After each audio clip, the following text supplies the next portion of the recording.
I'm joining you today from the Dhamma Center kitchen. I needed a bit of change of scenery. So, welcome to my kitchen. All right, let us start with meditation.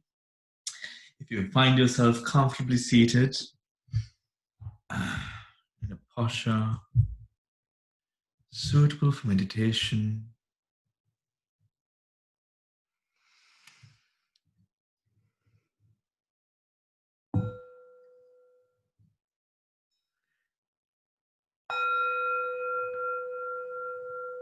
taking a deep breath in, gently breathing in, filling up your chest.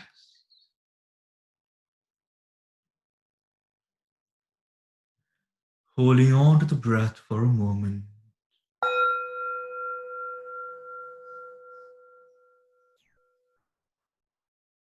Letting it go, relaxing the body and the mind.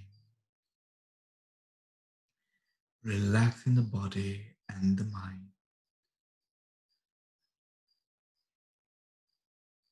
Gently taking another deep breath in, deep breath.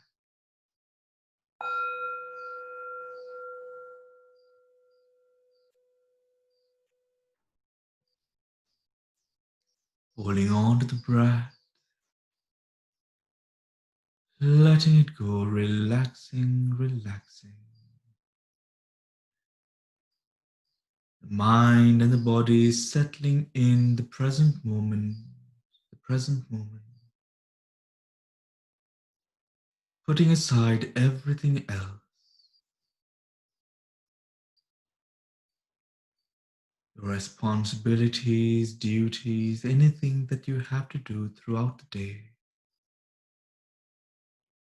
And allowing yourself to settle in this beautiful present moment, here and now, here and now.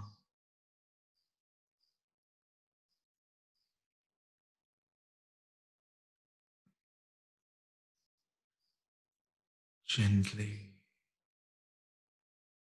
taking another deep breath in, a deep breath, holding on to the breath, holding on to the breath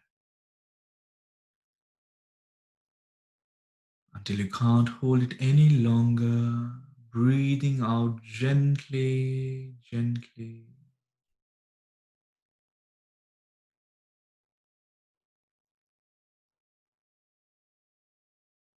As you relax the body and the mind even more deeply, even more deeply.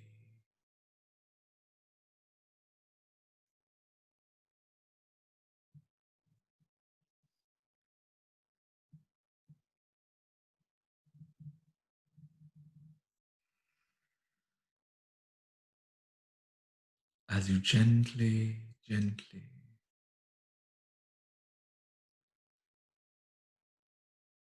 gently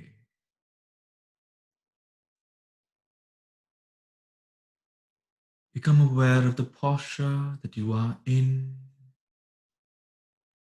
Where are my hands? Where are my legs? Being aware of the posture from head to toe.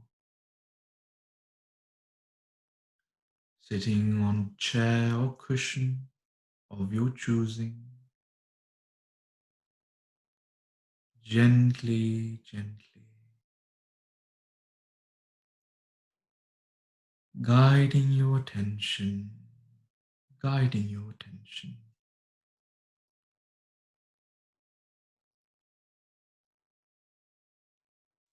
upward to the topmost part of the head, to the topmost part of the head,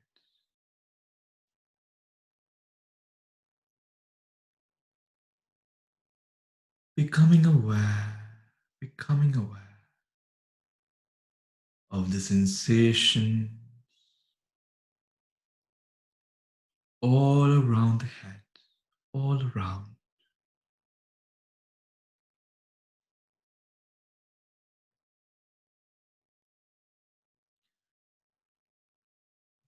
as you gently observe the arising and the passing away of the sensation all around the head, all around the head.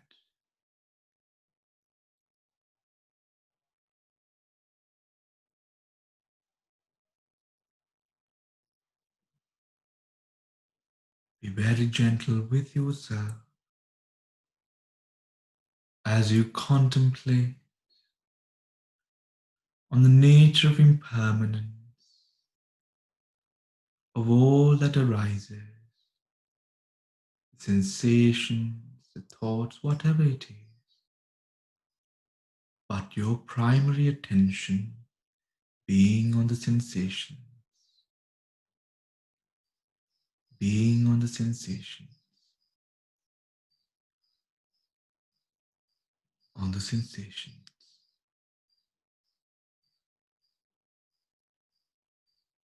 Gently observing as you guide your attention downward from the head to the forehead, from the head to the forehead, observing all the sensations, all the sensations, each and every moment. The sensations arise and passes away, arises and passes away. Allow yourself to be aware, to be aware as you gently, gently guide your attention, guide your attention to observe the different sensations without any judgment or prejudice, simply being aware, simply being aware, being aware.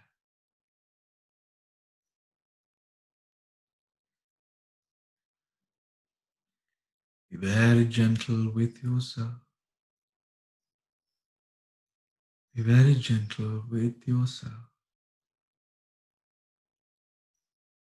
as you slowly, gently guide your attention from all the different sensations all around the forehead, downward to the nose, from the forehead to the nose, observing all the sensations arising all around the nose, all around, all around. Be very gentle with yourself. Be very gentle with yourself.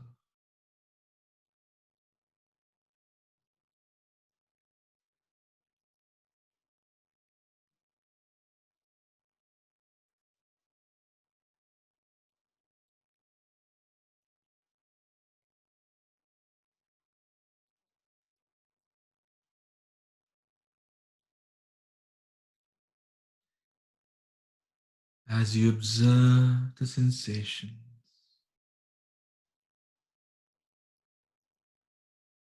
observe the sensations.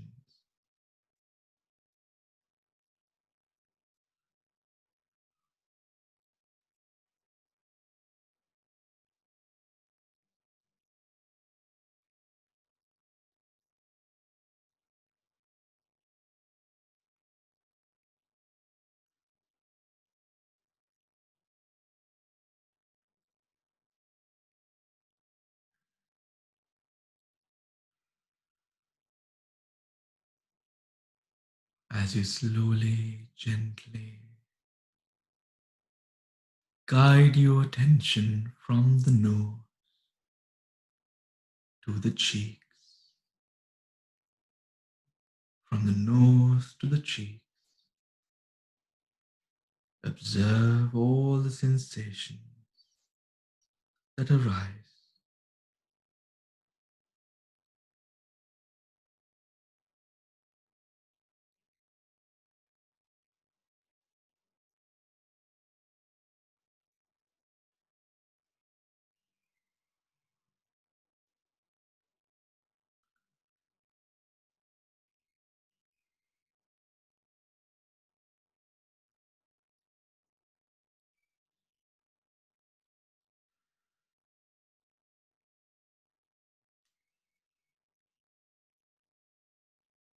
Each and every moment,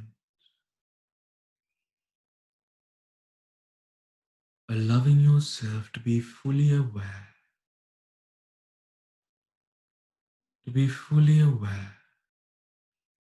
all that arises and passes away, all around the cheeks, all around the cheeks, as you gently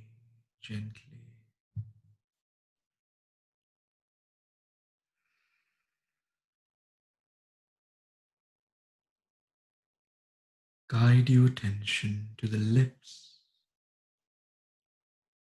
observing the sensations all around the lips, all around.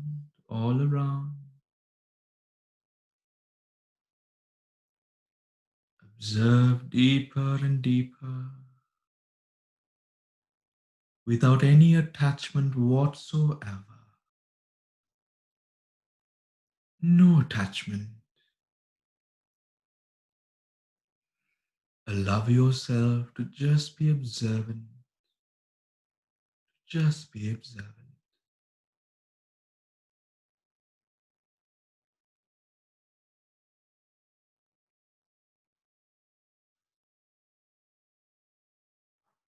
Just be observant.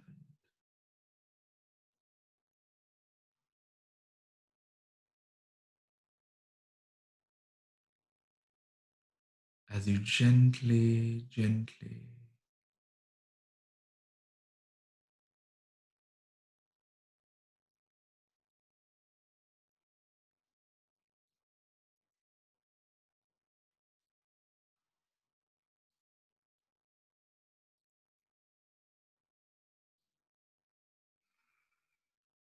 guide your attention from the lips to the chin,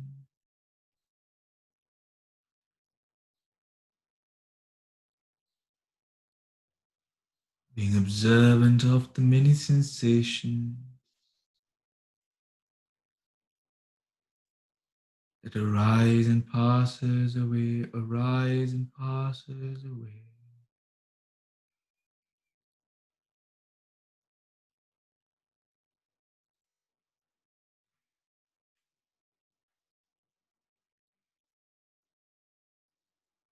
Arises and passes away.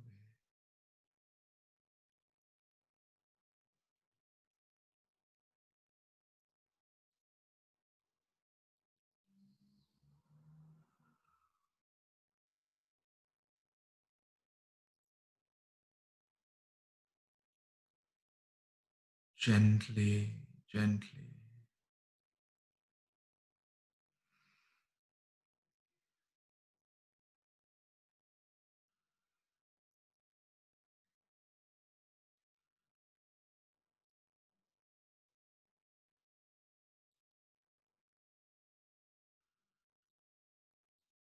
Guiding your attention to the neck, observing the sensations all around the neck, all around.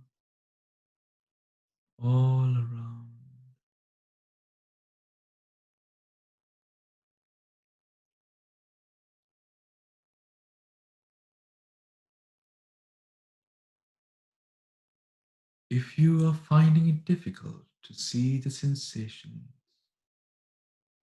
around the neck,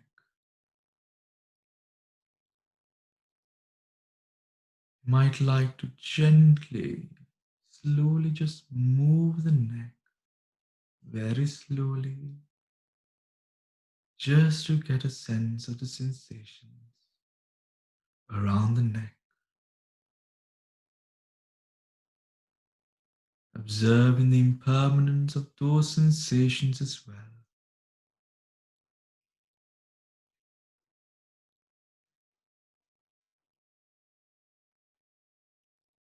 of all that arises and passes away,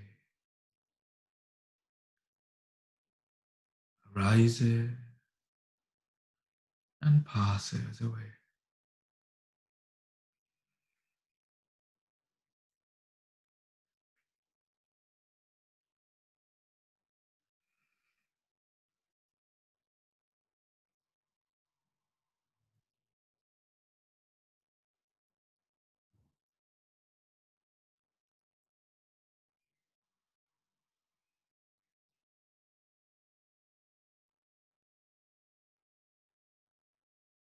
Be very gentle with yourself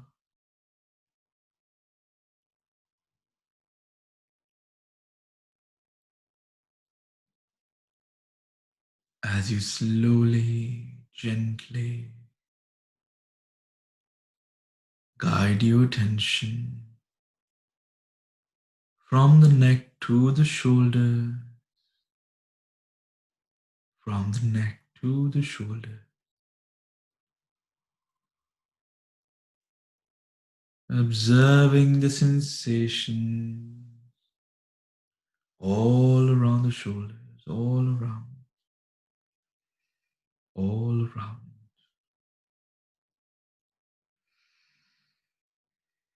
all around.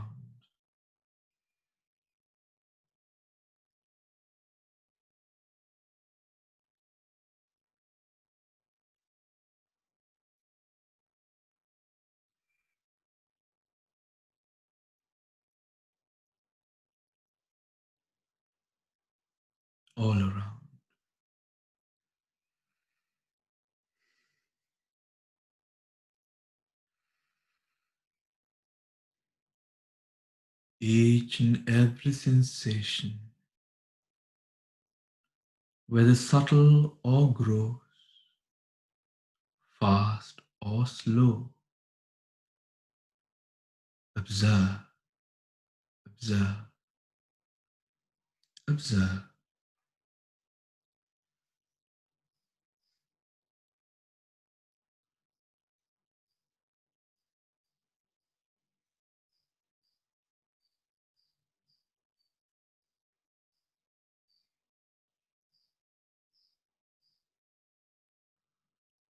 observe,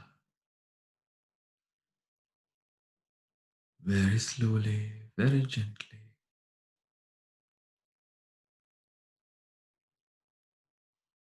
The mind being free from any sort of responsibility or duty, free of any attachment whatsoever,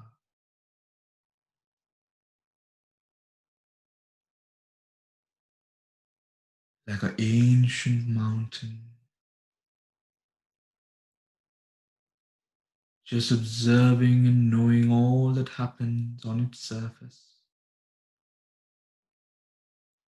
Just observe without any reaction whatsoever. Without any reaction whatsoever. Just observe every moment as the sensations arise and passes away. Arise and passes away. Allow yourself to observe, to observe.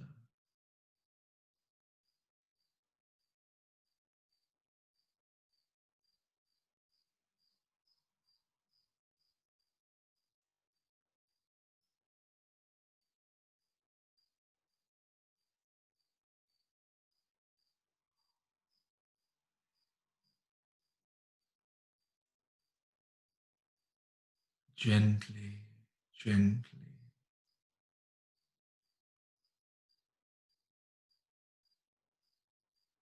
guiding your attention from the shoulder to the arm, from the shoulders to the arm,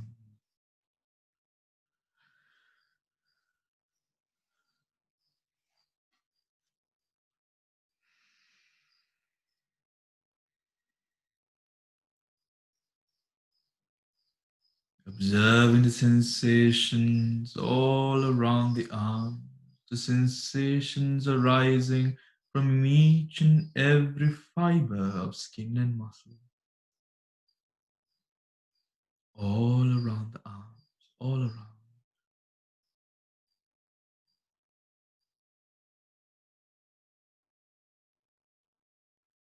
all around.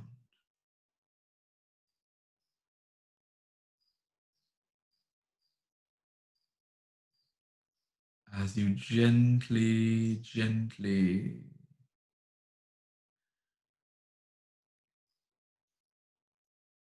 observe the nature of impermanence in all sensation,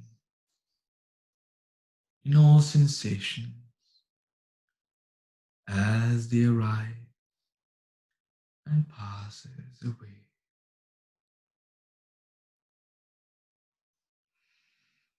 as they arise and passes away.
Gently, gently,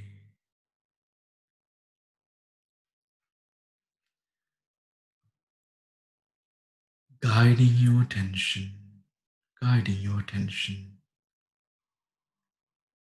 gently but swiftly, guiding your attention from the arms to the forearm,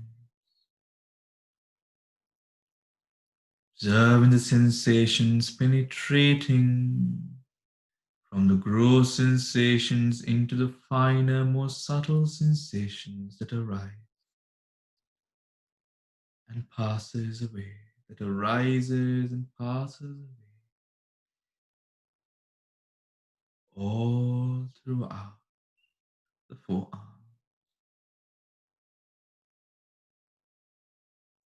Have no hopes. Do not aspire to experience anything,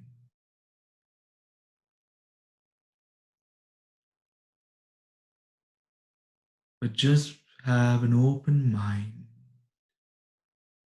to experience whatever that arises, whatever that arises and passes away, whatever that arises and passes away.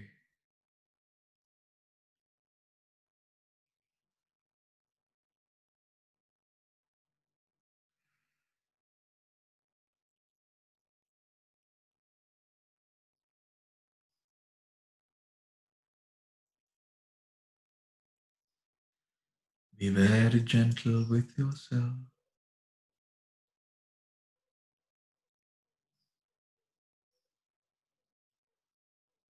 as you slowly, gently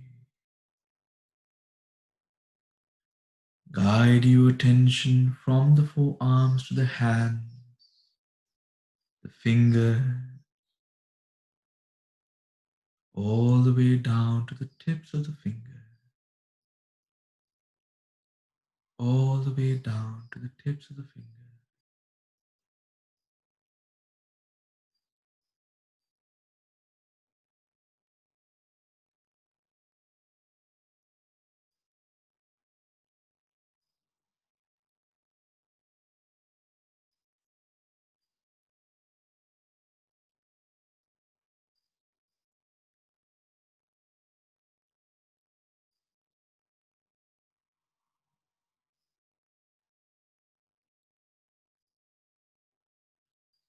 Observe, observe,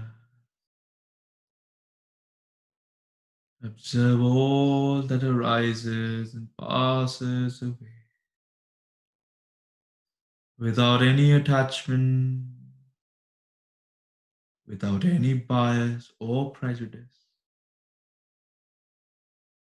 Just observe, just observe. As you gently, gently, gently guide your attention, guide your attention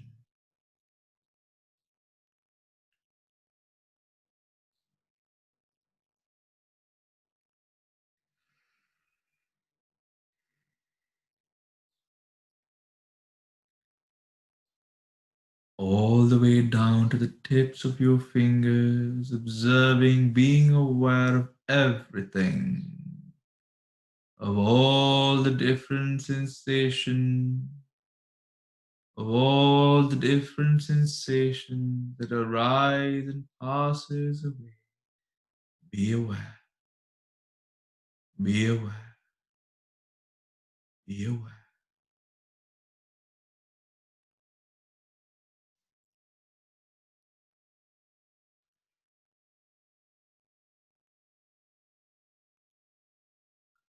Gently, gently.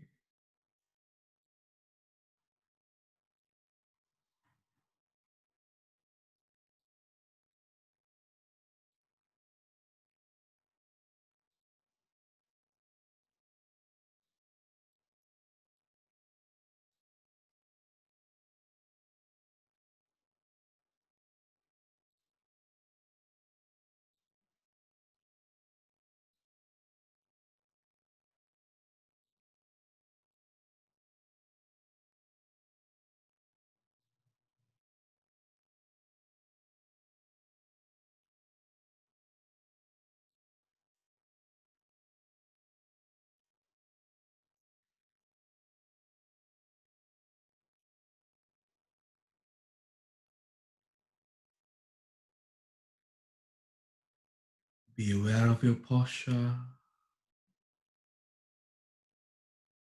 your back straight, neck erect, but not stiff. Also, allow yourself to be relaxed, gently guiding your attention from the tips of your fingers all the way upwards through the shoulders to the chest, to the chest. Observing, observing all the sensations that arise all around the chest, all around. Observe, observe, observe.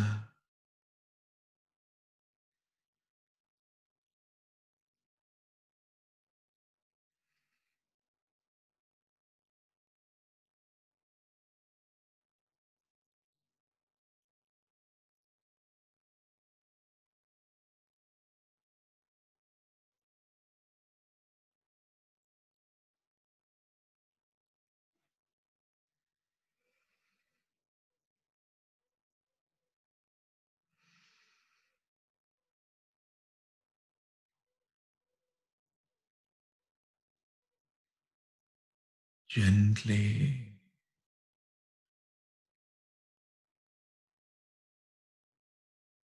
allowing yourself to penetrate gross sensations into the finer, subtle sensation, the more minute sensation that one usually is not aware of. Allow yourself to go deeper and deeper into observing this sensation, observing these sensations.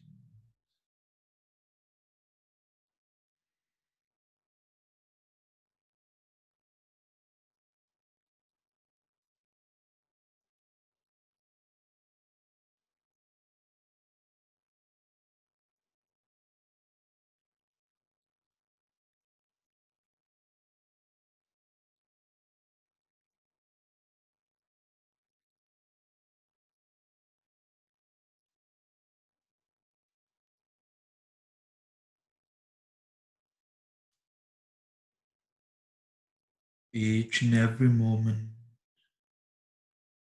the sensation keep on shifting, changing, a constant cycle of change arising and passing away, arising and passing away, arising and passing away. Observe this constant cycle.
Gently guiding your attention, moving your attention downwards from the chest to the abdomen, to the abdomen.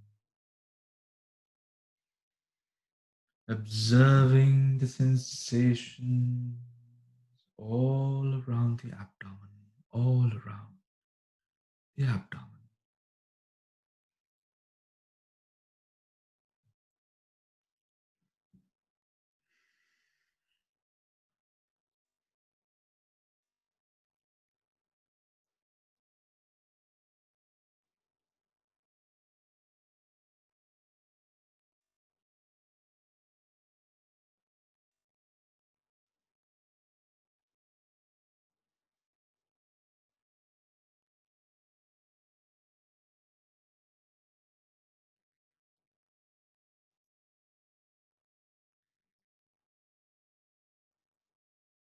Regardless of how powerful the sensation might be,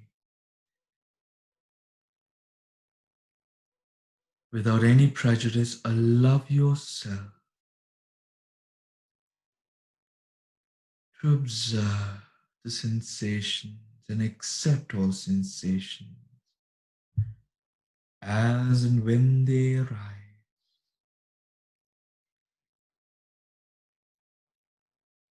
achieving a state of bliss in observing these sensations. in observing these sensations, knowing exactly what is arising and passing away.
Gently, swiftly, guiding your attention from the abdomen to the thighs, all around the thighs, observing the sensation that arise and passes away each and every moment, each and every moment, each and every moment.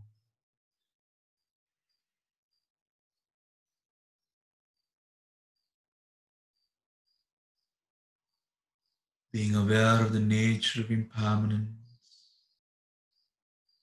Through the nature of impermanence, the nature of non-self, the nature of non-self. Be aware, be aware, be aware.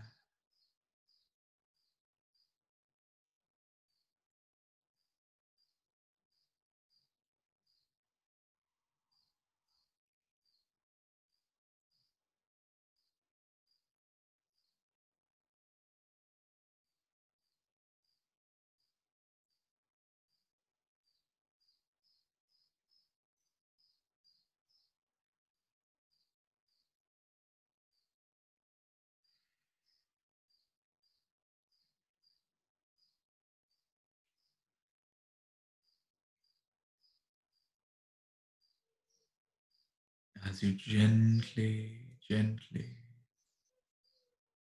go deeper and deeper, deeper and deeper, penetrating the gross sensations into the more finer, subtle sensations that arise, that arise,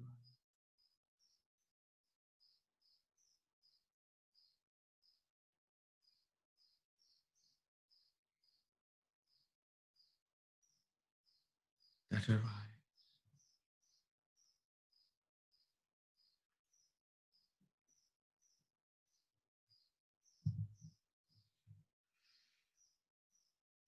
Be very gentle with yourself.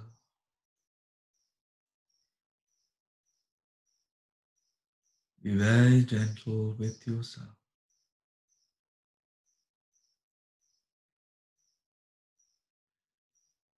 As you slowly, slowly guide your attention from the thighs to the legs, from the thighs to the legs, being aware of the sensations, all the sensations that arise and passes away. Be aware, be aware, without any attachment whatsoever, without any attachment whatsoever.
exerting the right amount of effort, finding balance in the practice, rejoicing in letting go,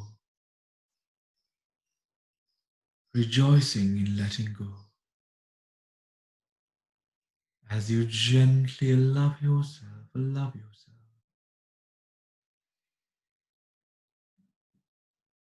to go deeper and deeper, penetrating the surface level,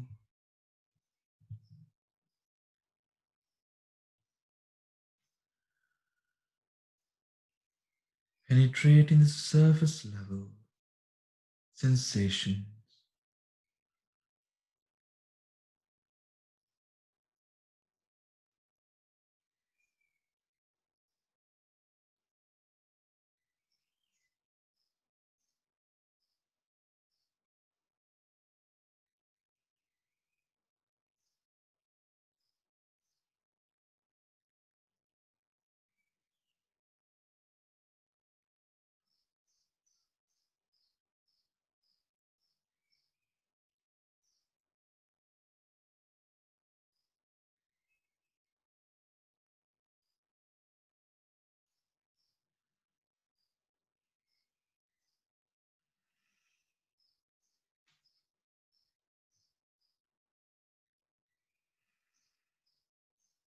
gently guiding your attention downward from the legs to the feet, all the way down to the toes and the tips of the toes as well. Observe, observe, observe, observe, observe, observe every moment, letting go of time, letting go of everything around you, letting go of the body. Observe the sensation just for this moment. Let go, let go,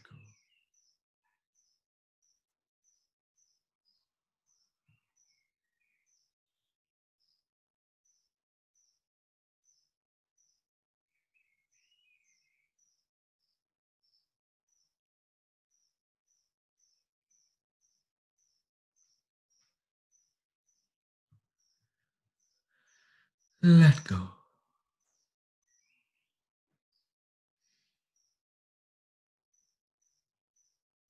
Gently, gently.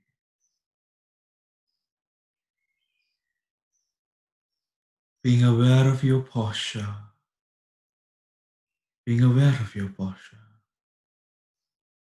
Exerting the right amount of effort, the right amount of effort. As you become increasingly aware of the whole body, and all the sensations that arise every moment from each and every fiber of skin and muscle,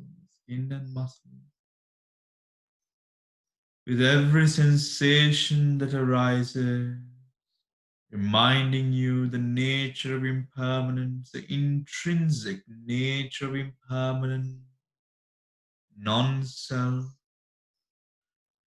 suffering, the potential of suffering that can arise.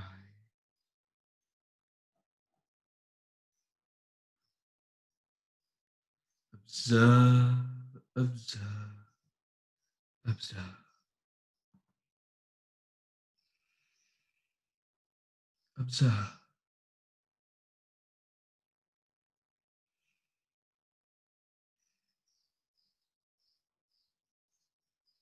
Be very gentle as you guide your attention upward, being aware of the sensations all across the body, all across,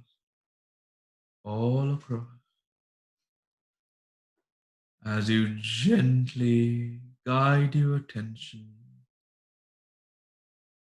from the toes to the feet, Observe, observe, guiding all your attention, your undivided attention, to experiencing the nature of impermanent suffering, non self, within each and every sensation that arises, using the three characteristics to go even deeper into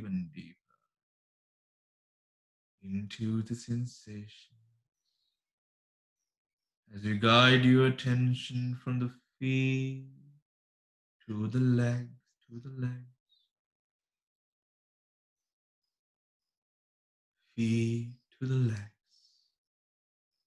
observing the sensations arising from each and every fiber of skin and muscle all around, all around, all around,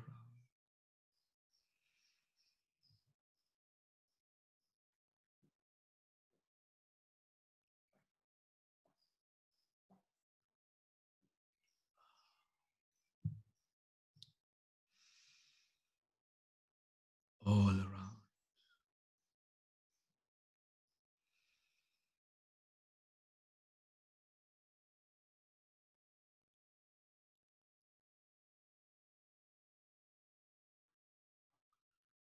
As you gently,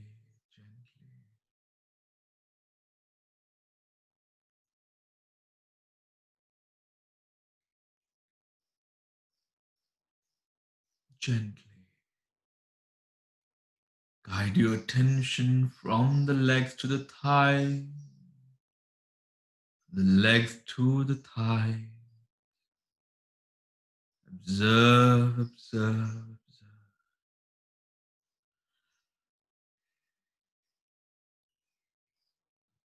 observe,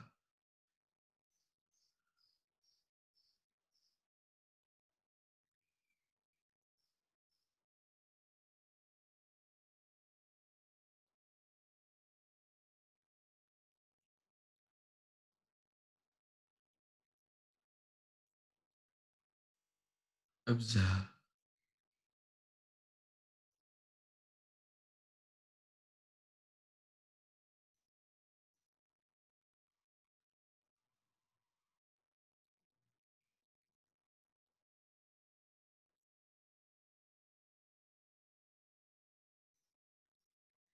Having no attachment,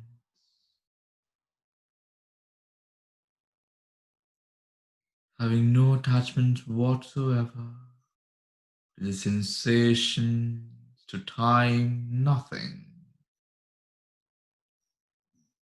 Just observe, just observe, just observe. Being very gentle with yourself,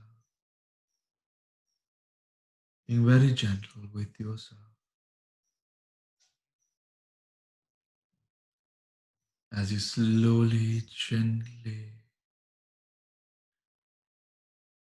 allow yourself to go deeper and deeper as you gently guide your attention from the thighs to the abdomen, the thighs to the abdomen, observing the sensations all across the abdomen, all across, regardless of how powerful the sensation might be. Observe, observe. You are not a judge, but an observer of the sensation.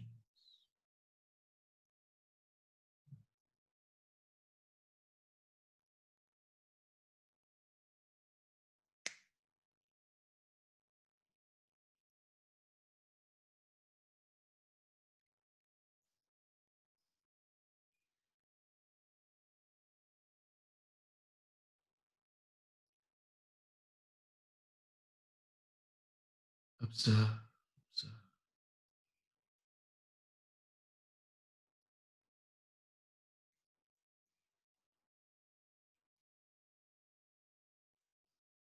Gently, gently.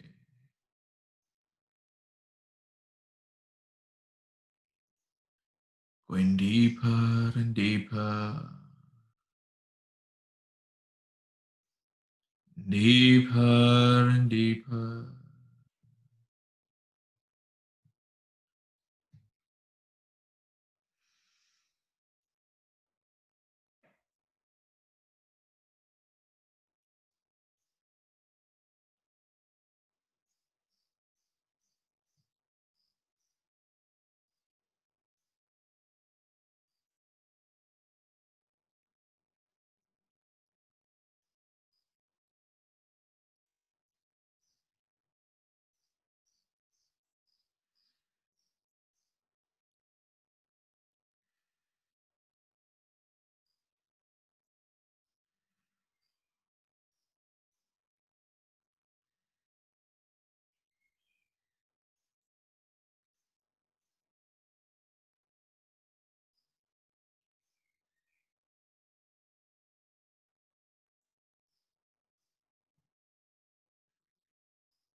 As you gently now guide your attention from the abdomen to the chest, observing the sensations all around the chest, each and every moment. Observe, observe, observe, observe.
Exerting the right amount of effort, finding a balance, finding a balance as you gently, gently,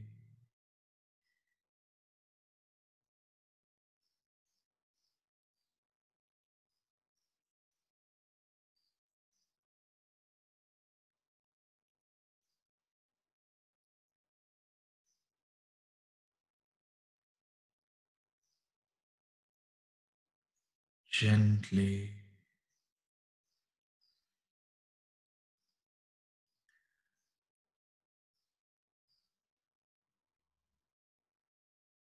allow yourself to go deeper, penetrate into higher states of observance, higher states of observance.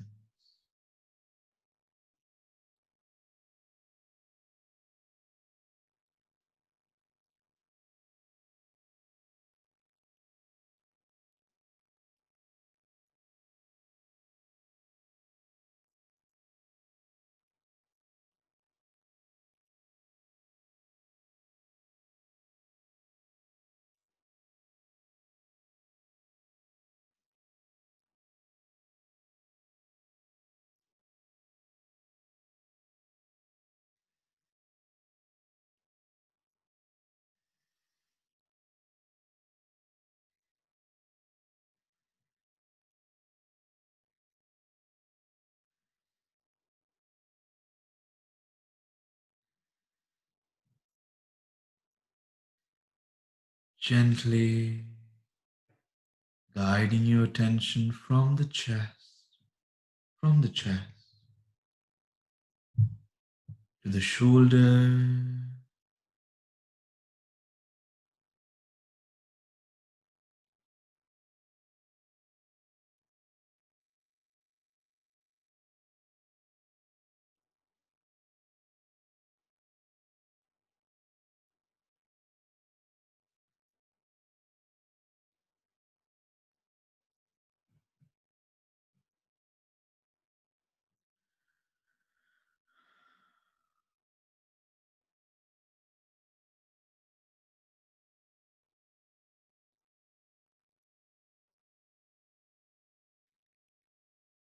observe the sensations, observe the sensations.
guiding your attention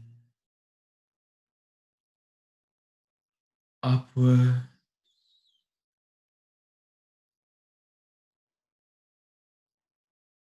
from the shoulders to the forearms, arms, hands, finger, observing the sensations, guiding your attention swiftly through the shoulders to the neck, from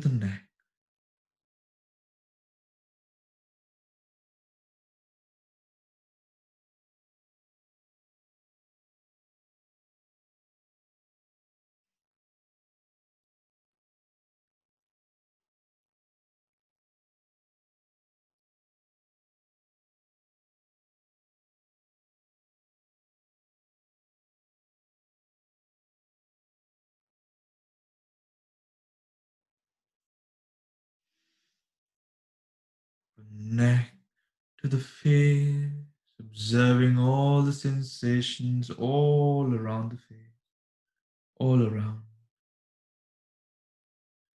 all around,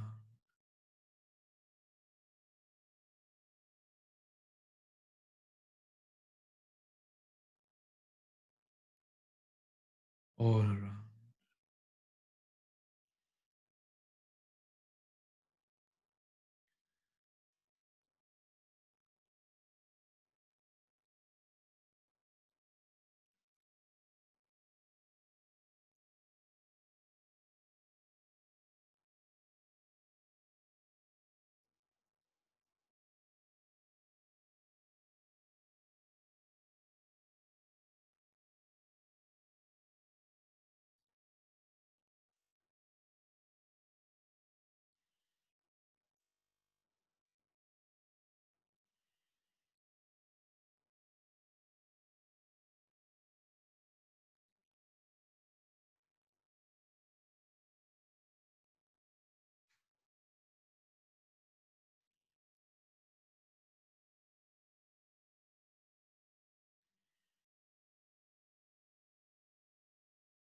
From the face, guiding your attention all the way up to the head, topmost part of the head.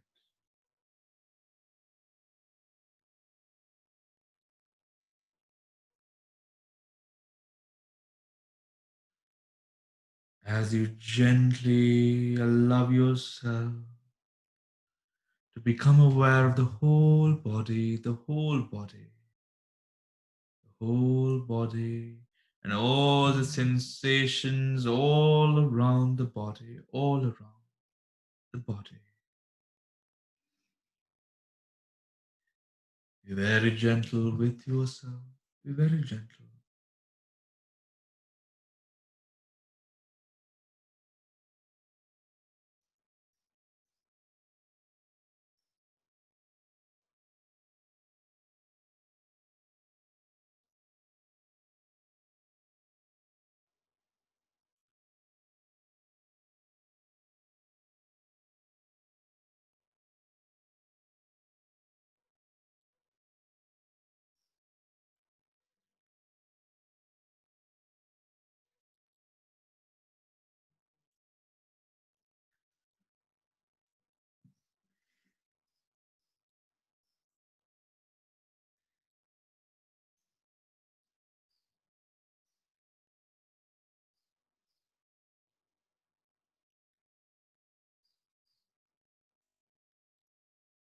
Taking a deep breath in, a deep breath. Imagine that you're breathing in to the whole body. As you breathe in, holding on to the breath, being aware of the sensation created by the inhalation of air.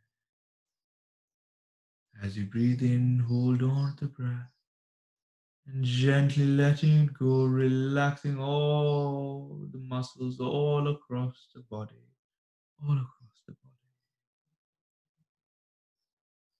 Taking another deep breath in,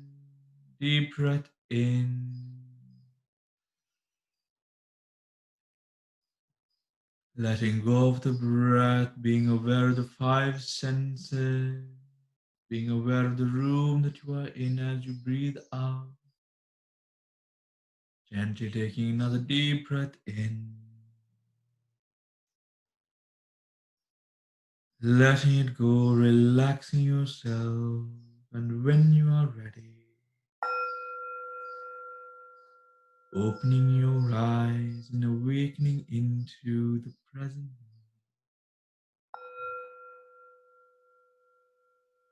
here and now.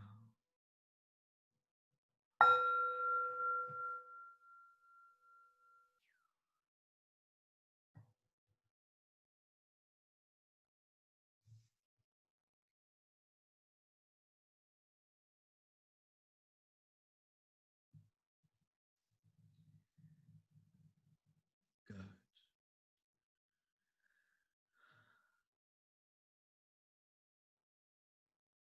You might like to stretch out a bit if you want to.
All right. So, um, hmm, shall we continue with our next section and then we can talk? Yeah? Are we ready? Good. Let's get back.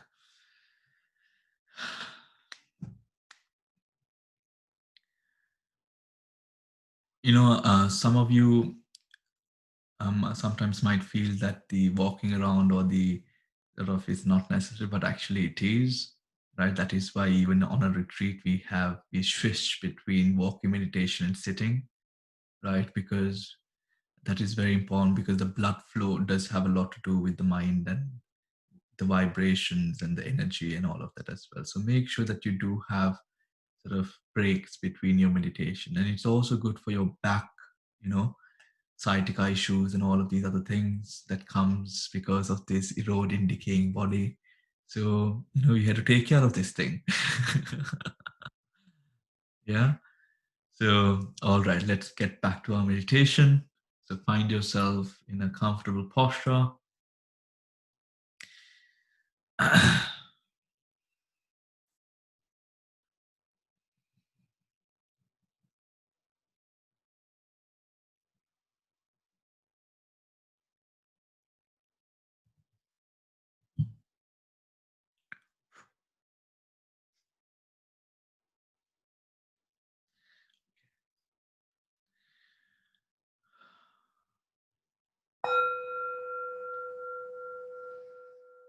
Taking a deep breath in, letting go of the breath, relaxing yourself, relaxing yourself.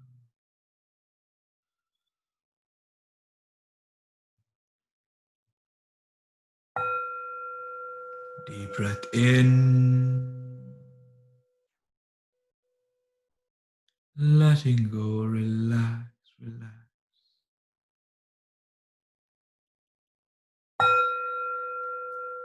Deep breath in, letting go, relax, relax, relax. Gently guiding your attention to the breath, observing the inflow and outflow of air, the breath, the full body of the breath for a moment before we move on to our metta practice. Our metta practice.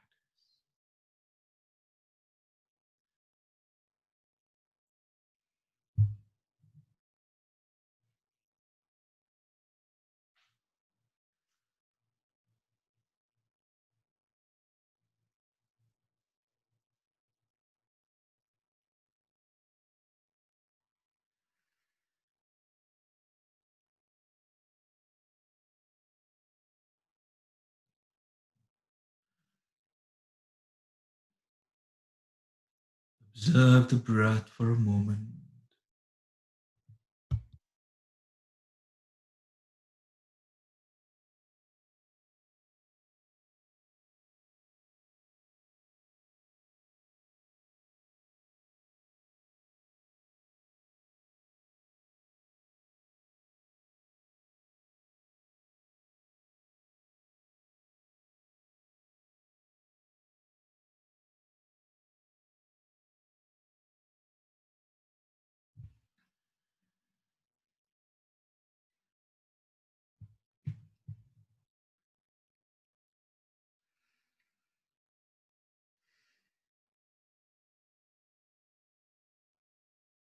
Now gently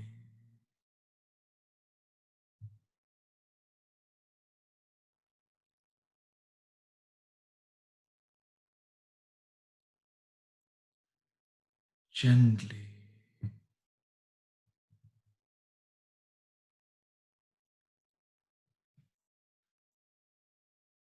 imagine, imagine of the most beautiful Buddha statue that you have ever seen in your life.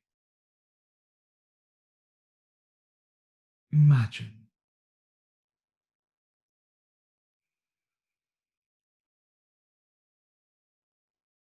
This could be the statue in a monastery, at a temple, or even at your in your home. Bring this image of this beautiful statue to mind, where you would wonder if this statue is so calming in its attributes.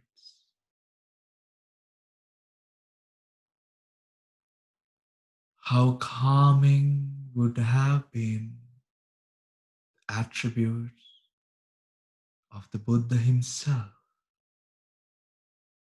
of the Buddha himself,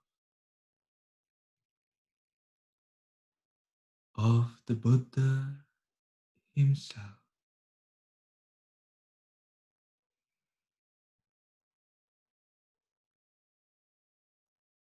Having this image of this wonderful Buddha statue in your mind,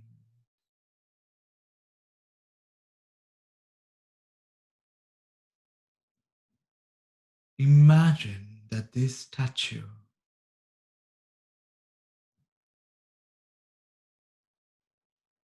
with a miracle, the power of the Buddha's miracles is now coming to life in your mind. Give life to the statue and bring it to life to the full glory of the Buddha with all his radiance and glory. Imagine, imagine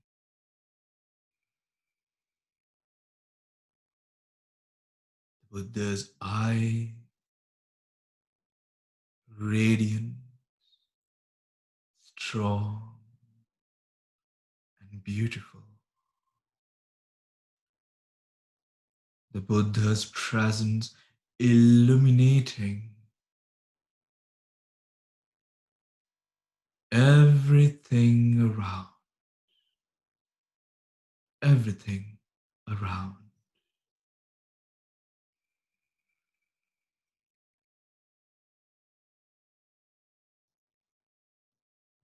You smell the fragrance of the Buddha from his peerless sila all around you, as if you are surrounded by fragrant flowers.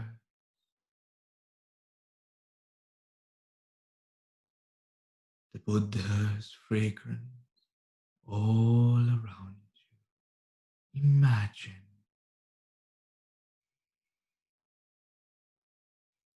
gently, imagine the Sangha all around the Buddha with pin drop silence waiting to receive a dewdrop of Dhamma. Imagine with great respect you humbly being seated, your hands in veneration in front of the Buddha, with great respect, with great respect, seated in front of the Buddha.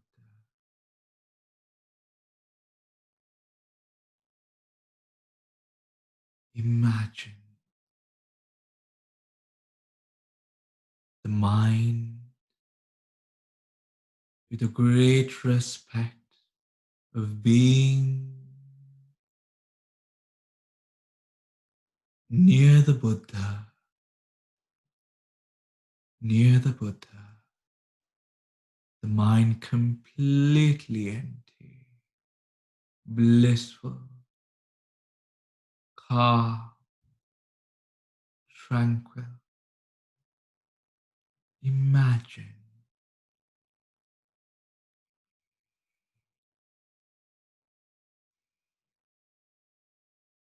and you being in front of the Buddha and the Sangha,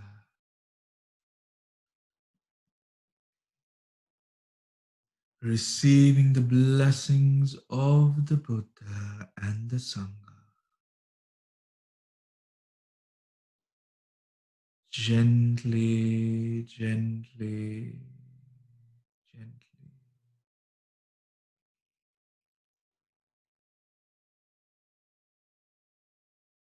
gently.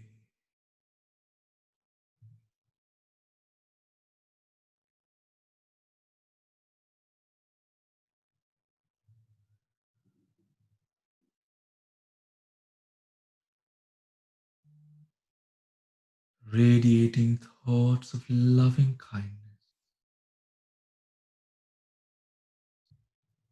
radiating thoughts of loving kindness, with deep gratitude for the Buddha's existence, feeling blessed and honored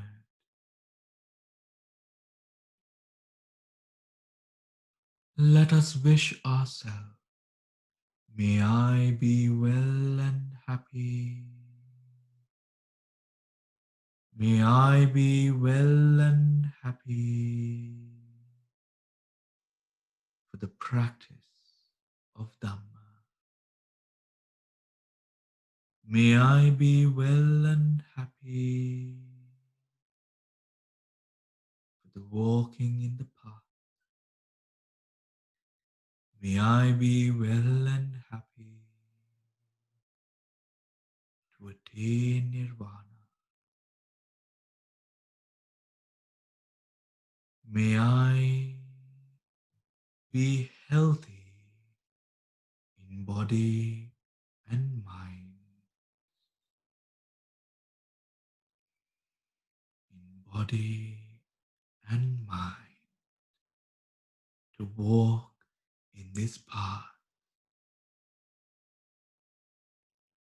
May I have compassion for all those who teach me a lesson in life. May I have patience to learn the lessons that I have to learn in life. May I be well and happy, well and happy,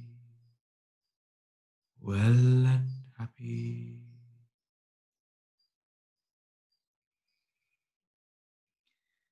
Just as I wish the best upon myself, just as I would like to have a comfortable practice. May all beings be well and happy, well and happy, well and happy. May all beings be well and happy to practice the Dhamma. May all beings be well and happy to walk the path. May all beings be well and happy to attain Nibbana. May all beings be healthy in mind and body to walk the path of Dhamma. May all beings be well and happy to listen and understand the Dhamma. May all beings be well and happy to attain Nibbana. May all beings conditioned by suffering, impermanence, and non-self, may they all have strength, courage, wisdom to find true happiness through the practice, from whichever walks of life, from whichever beliefs they root from. May they all be well and happy, well and happy, well and happy.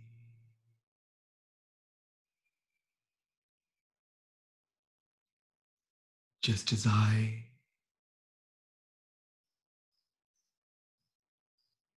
was born through the nutrients of my mother and father, I will return to dust, to soil.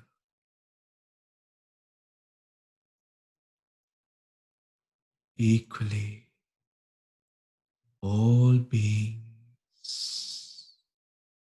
face the same fate.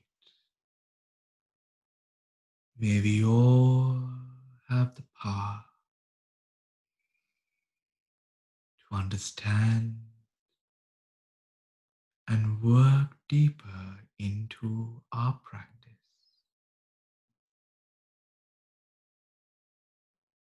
And as we do,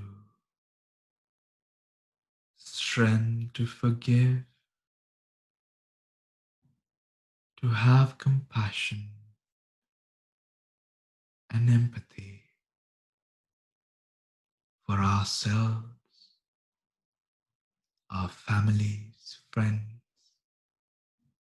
our neighbors, for everyone in this world. Just as the light of the Buddha shines upon me, may the whole world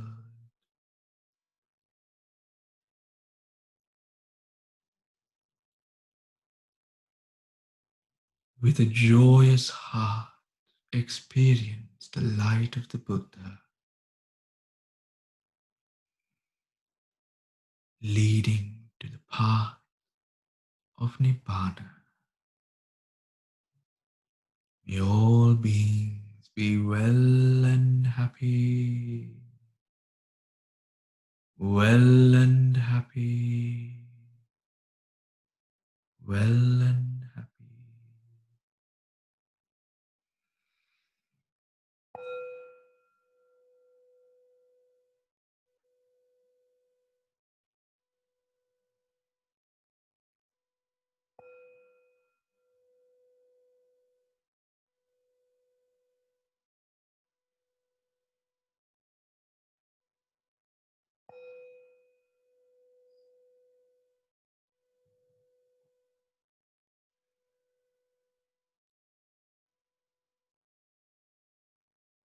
Awakening from your practice, opening your eyes.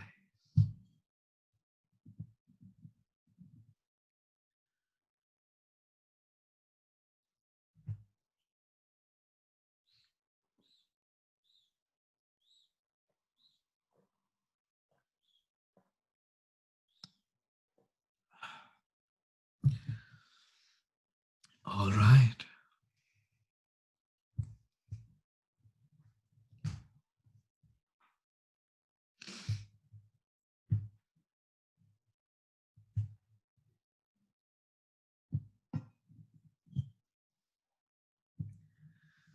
So,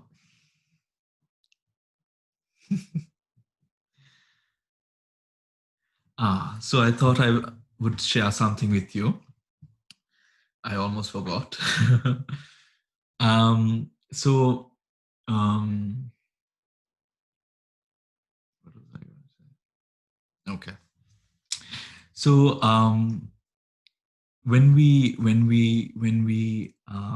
as we live, as all of us do, mm, we try to live with Dhamma for the purpose of attaining Nibbana, reaching a higher goal, a higher state of mind, consciousness, to help with our stresses of daily life, whatever reasons there might be. We are creatures who, like monkeys, like what the Buddha says, like monkeys, you know, um, from one branch to the next, we live dependent on many things. We live dependent on many things. But out of which some things take predominance, right? Some things take predominance, and through which these activities that take predominance, we get used to sometimes certain things, certain ways that we accustom ourselves to deal with pain, or usually to deal with things which are negative. We all have stresses, we all have things that we are upset about, but sometimes, or actually most of the time, something that affects most of us is love, right? Although we might sometimes not say it now, sometimes the craving for attention, right? Now some would say, no, I mean we are old, we are just edging on to the grave, what is Bhakti talking about? But you see this now, all of us are attached to some temple or monastery, right? Don't we see people who come and do things for attention, who want to sort of powers sort of dominate, right? One katina to the next, isn't it all about attention? Most of the time, huh? Isn't you go to a katina in Bodh Gaya, you go to, yes, sometimes there are people who come there with a lot of faith, but usually it is a lot to do with the attention. We can't deny that. That's the truth, right? It is also Vanchakadhamma, masquerading factor, right? And in the same way with this attention is a cry for affection, a cry for attention, a cry for love, basically, right? And when we look at ourselves, we must also try to understand how we deal with that part of ourselves. Because although we might be spiritual, although we might be inclined to the practice of Dhamma, although we might be doing all of these things with our religious, please remember, you all need love and attention and all of these things, right? All of these things. Even the sangha, you take a look at the stories that we know about the Buddha and the time. The sangha was always there. It was more than, if you are able to read the monastic code, the Buddha lays down how a head monk should take care of the younger monks, right? And it is no different to how a father or mother would take care of a child, you know, from absolutely everything, from washing the child's back to teaching and then scolding, all of that. It is being a parent, basically, right? That relationship for these monks to follow the Buddha, right? There was a lot of attention that the monks needed, right? In traditional orthodox traditions, we do not discuss these things. But when you sit down and just think about it and you look at, all of the ways that all of the proceedings happen, you find this, right? The monks would always come to the Buddha, they would talk to the Buddha, and they might, because, like in Sinhala, we say, Buddha Piyanan Vahanse, right? That attribute of that father, that paternal or maternal instinct, is very much a connection between a student and a teacher, and that is existent. We cannot say no, right? So in the way that we deal with this craving that we require for attention, for love, all of these things, even with regards to one's children, being aware of this fact is the first step we understand to managing it, right? Just imagine, in today's society, we see, marriages end as fast as it began, right? We know of so many people who get wedded in Sri Lanka, all around the world, in the best hotels with the best receptions, but a week in, they're divorced already. We find that we have, or today's society, we have an inability to sort of be patient, or rather, when we are not receiving that love, we quickly move on, right? We quickly move on. We cannot, because why? We are weaker than we actually think, right? That is why we quickly move on. We want something else. We want to feel something else. Give us some love from somewhere, right?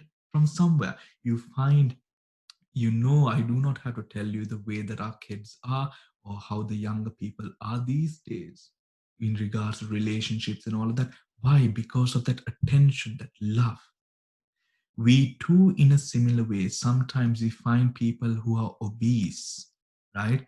They are dealing with loneliness, and they use food from one snack to another.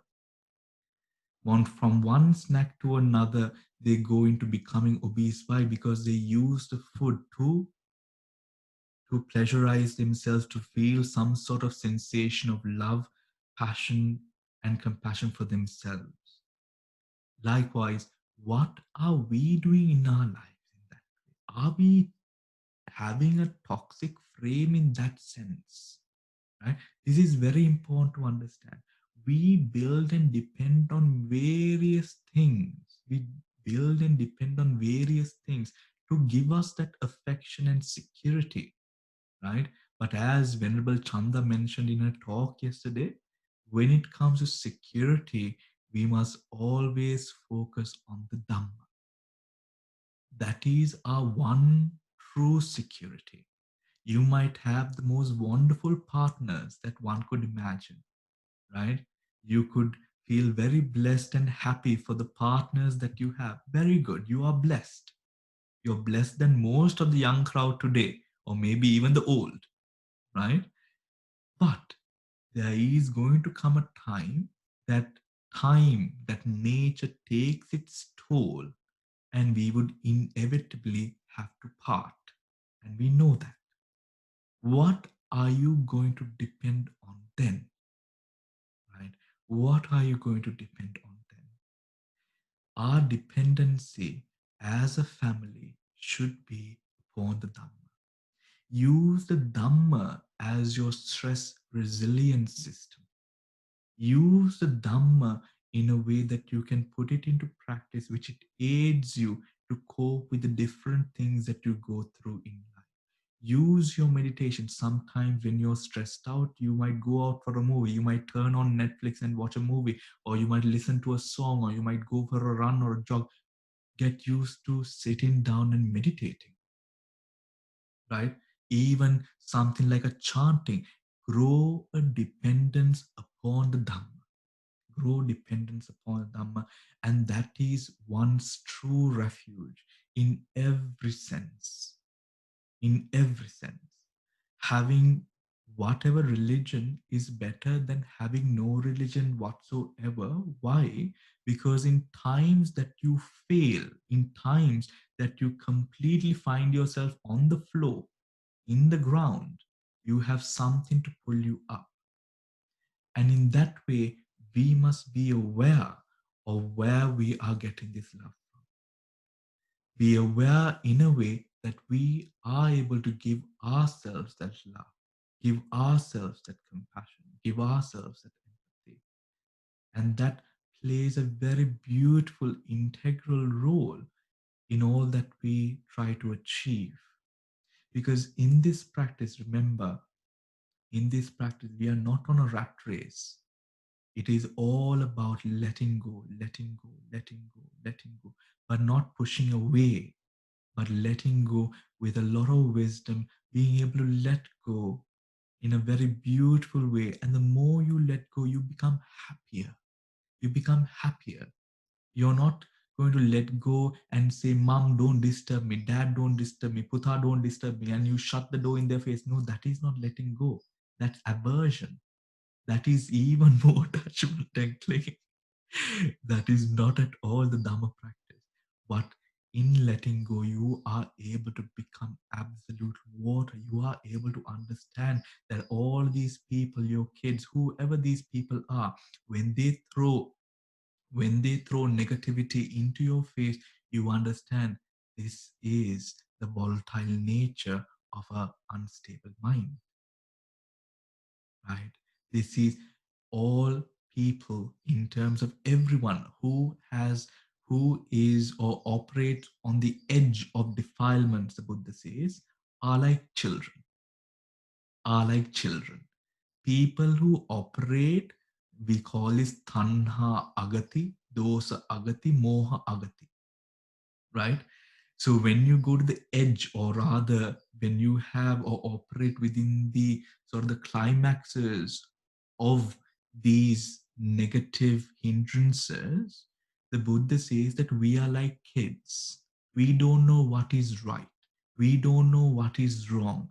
We don't know when to shut up. We don't know when to open our mouth. We don't know what to say. We don't know what not to say. Why? You're like a child. Why? Because you have such a unstable, malignant, toxic nature growing inside of you that it completely sets you off. Or people who might be around you who are not into the Dhamma practice might be like this, right? Not to place yourself on a higher pedestal, but understand this is the nature of beings, and allow yourself to move on and forgive, to move on and forgive.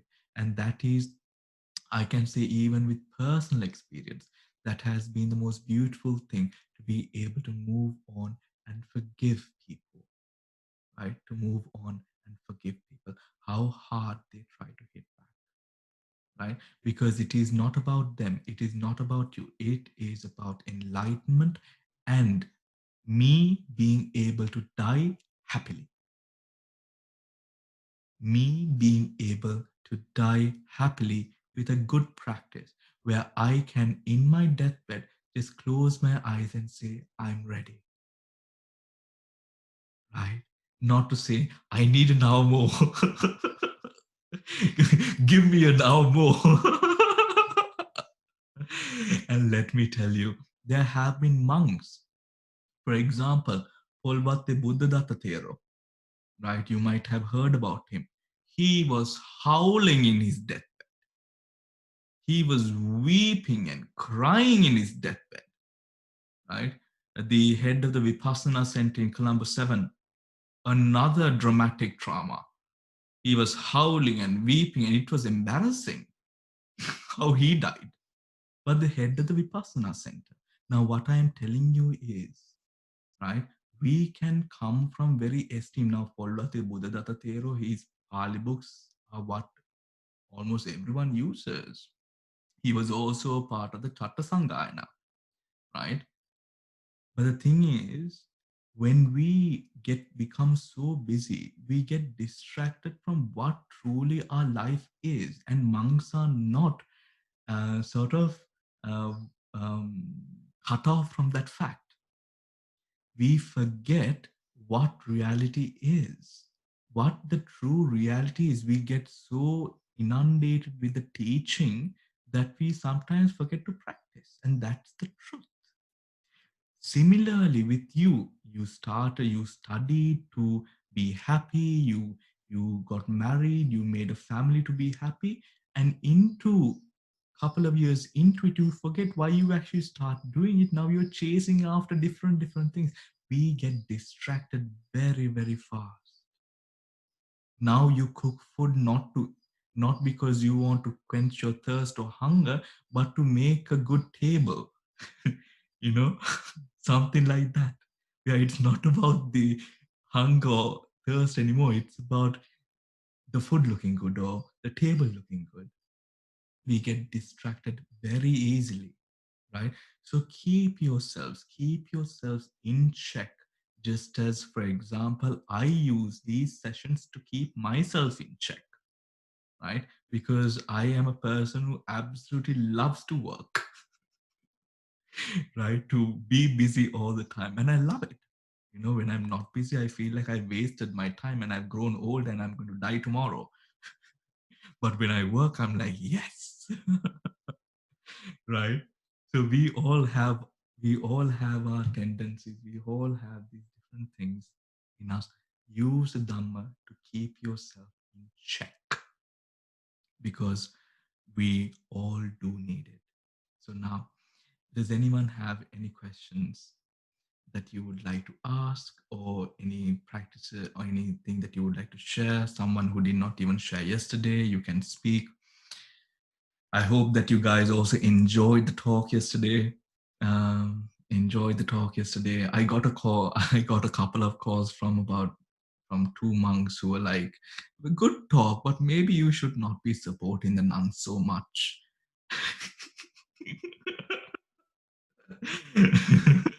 Good talk, but you should maybe not be supporting the nuns too much.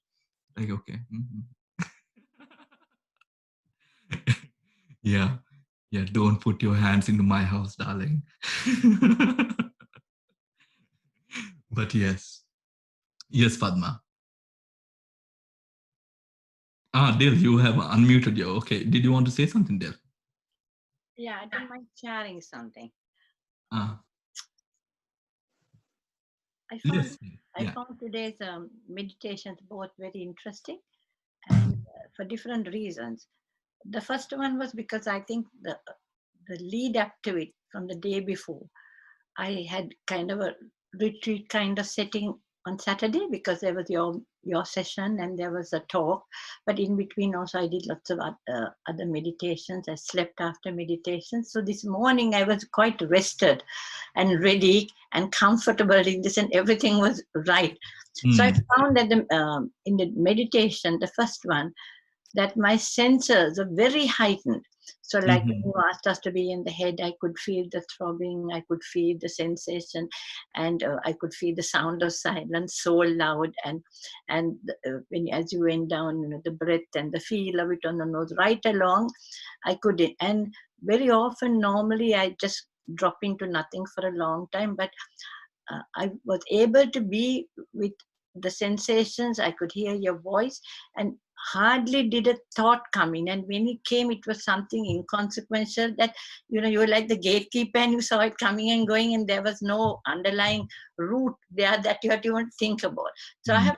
I haven't had such a good meditation for a long time. And I think a part of it is we are practicing and listening to the Dhamma and having your teachings, and a part of it was that the day before I had such a, like being on retreat. So I didn't have anything to disturb me, and hadn't come down. So that was very good. And but I just wanted to check with you. So in the meditation, other than being having this satimatkam or whatever, where you're just pure awareness, watching the sensations and everything else, and seeing if anything comes and goes. Other than that, I found that very quickly when you asked us, I think when you had come down to the arm, when you were going down, and you gave us a lot of space in that arm journey, I found, and to go deeper without moving on. So I found that I could go underneath the skin and things, and then I had this wonderful. Dil, hold the thought just for a moment. The Dhamma is quickly collect it and come, huh? Thank you.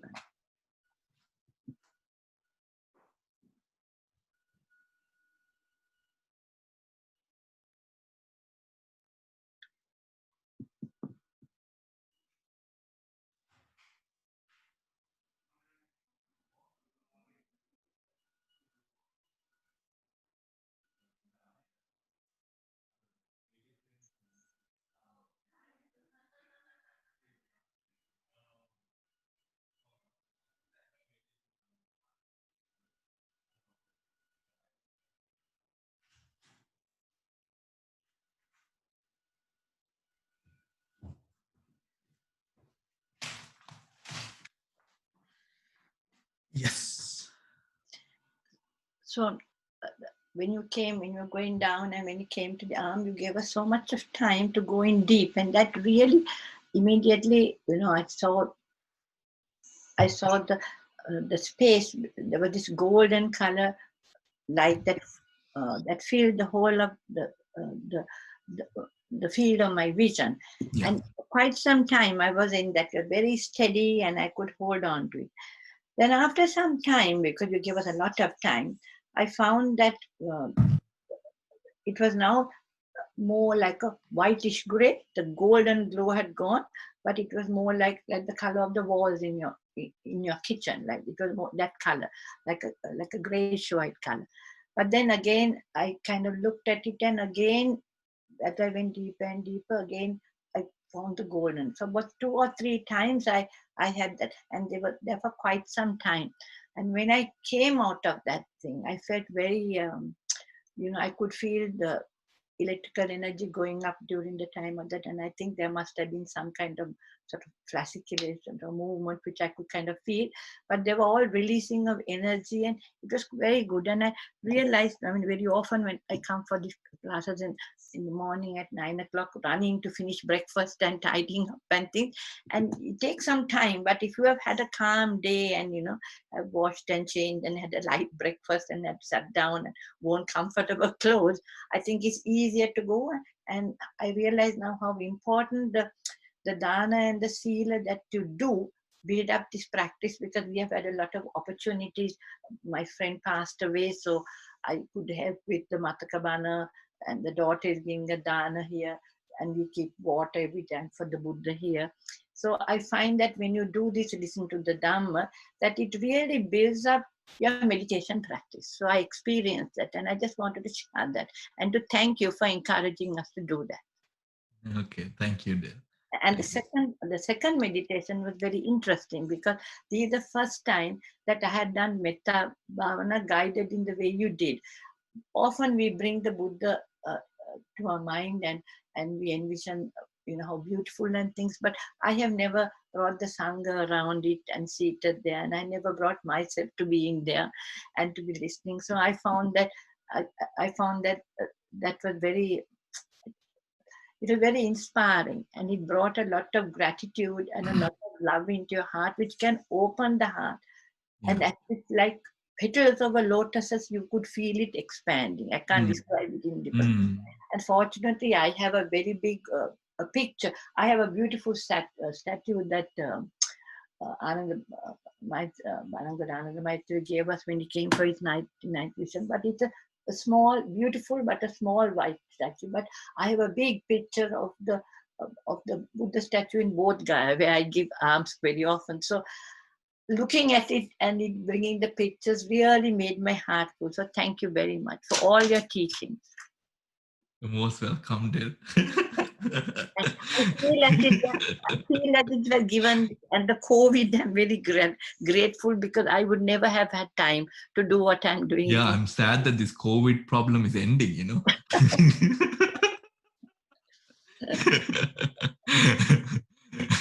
Thank you. I have to open the temple again,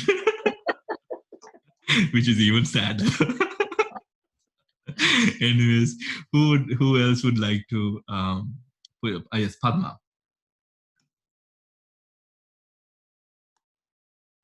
Right.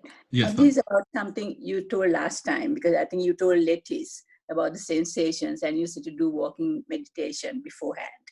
Mm. And that really helped me to focus. I did about 10 minutes prior to Okay. the session. The other thing you said was to do walking meditation when I go for my walks. Now, the problem is I can find my sensation in my feet and all that when I'm at home, because I can walk barefoot. But when I go for a walk, I mean, with trainers and everything, how can we concentrate on the meditation then? So with your trainers and everything, actually, you don't have to be barefoot, right? Mm. So with the trainers and everything, what you have to do is you now, for example, now we don't walk like a platypus. No, we don't walk like No, platypuses, no, no, right? not for but We walk, we have different, places that we, in that way find the sensations, how it sort of, the pressure yeah, of the okay. feet on the ground, and get used to seeing that, right? So you don't have to go slow as well, right? Now No, we got very sometimes far. Yeah, you can go fast as well, yeah. it doesn't matter. It's only about sort of paying attention or being aware of the move. You can even do the movement, right, Okay. of the whole body, or the sensations. If you wanted to sort of support your Vedanupassana practice, you can even do the sensations, Okay. Right now, some of you all, now I know people like Veera, they do a lot of gardening. Even I think Dil, but Dil doesn't do gardening, Sudanta does gardening. It's interesting. I do some gardening too. It's So, divided. He does the watering and things, but the finer things I do. So it's divided. The regular watering Sudanta does. But like, the deep and yeah. thing that I do. That, sorry. Okay, okay. You also do it. Okay, I understand. How do you do it gardening? Because I also do a lot of gardening. How do Yes. you do So it? now when you're touching the soil, or you have your gloves and all of that as well. So when you're digging or when you're touching the soil or whatever it is that you're doing, even that is a sensation that you could be aware Okay. of. Okay. Be aware of. So in that way, whatever sensations that you have, so even if you're having a cup of tea, even that is a sensation. So in that way, you can slowly ඔක්කොම කරන්න ඕනේ නැහැ එකපාරටම. You don't have to do everything. Don't sort of like, you know be like a yogi at home, and your husband will like, what is this man killer. Don't be like that. you know but try to little things that you can do, incorporate it, and with the walking and all, get you can the pressure points, that is what you have to All notice. right. Or you can do the whole body. Now when Okay. you're walking fast, if you're walking fast now in the UK, you have a lot of wind, right? We have a lot of wind, the breeze of air, you Okay. know Right. that is also something that you can. So for some of for like Rita, who can feel the heartbeat, I'm sure some of you also can feel the heartbeat now. You can observe the pulses of the pulsating of the heart, that you feel all across the body, right? And so these kind of things, I had a devotee in Sri Lanka, after sort of doing we did a 2 months meditation course together. And she said, Bante, now because of you, I can't sleep properly in the night, because I keep on hearing the clock in the hall. Because the clocks that go, tick, tick, Okay. tick. She hears it so well because of attention. I'm like, Bante, I can't sleep. I'm like, so in that way, you feel all of these different things. You feel all of these different things, but just finding a way to sort of bring it into the practice. Okay. Yeah, Thank you. yeah. Gamini, you want to say something? Yes, the sensations were okay, apart from the neck. I mean, I felt the collar touching the skin. Okay, That that's was good. okay. Yeah, yeah. It was a bit hard on the neck.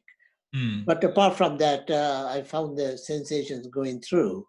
Okay. And the second session, oh, that's a new concept, having the Buddha statue. Oh, that was something new to me. Okay. And, yeah, I got a few statues here, and then there's one in the garden as well.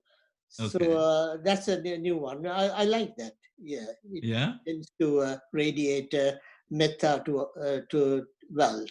Yeah. It's to the basically others. Buddhānussati mixed with Metta. Yeah, yeah, So yeah, traditionally, it is a practice that we have. It is a practice that we do, but yeah, the imagination and the visualization of it makes it very powerful. yeah, You know, yeah, yeah. it That's makes what it I found. Yeah, yeah. makes it absolutely It was powerful. something new to me. Yeah, yeah, yeah. And Absolutely, and and in the first session, you prolonging it to about an hour. That was good. The push. yeah. normally my meditation sessions, the maximum is about 30 to 35 minutes. Yeah, yeah. Mm, And mm. then But it's you were able to. I saw that you were trying hard. You were being aware, and you were giving it your all. So and yeah, you stayed on, isn't it? yeah, yeah, yeah, yeah. Yeah. So that's okay.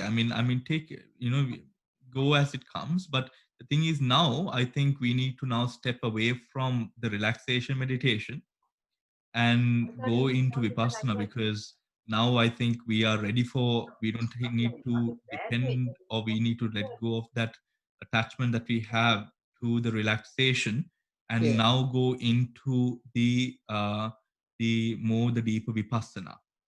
Mm. So that is why we did sort of one full hour of Vedanupassana, right? One full hour of Vedanupassana. Let's aim for by a couple of weeks where we can do 2.5 to 3. Okay, thanks. I'm just looking Nice, around. nice to push. I'm just looking at Nice your to have a push. faces. Yeah. All right, Gamini. Who else wants to talk? Who else wants to share something? Hey, Mali, yeah?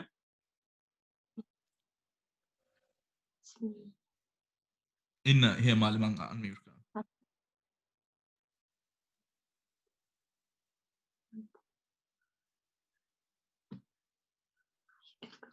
Let us you go. You tell me lettuce until we unmute. Hey, Mali's. Yeah, lettuce.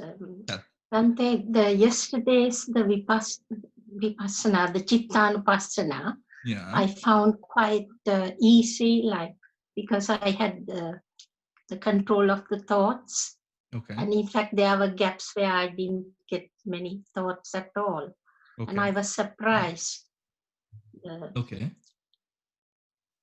Okay. And today's Vedanupassana, I felt more sensations because I took your advice and tried different things. And in fact, I had a little fan on the table here, which was giving me all these waves of wind and the chilly wind. Is that cheating?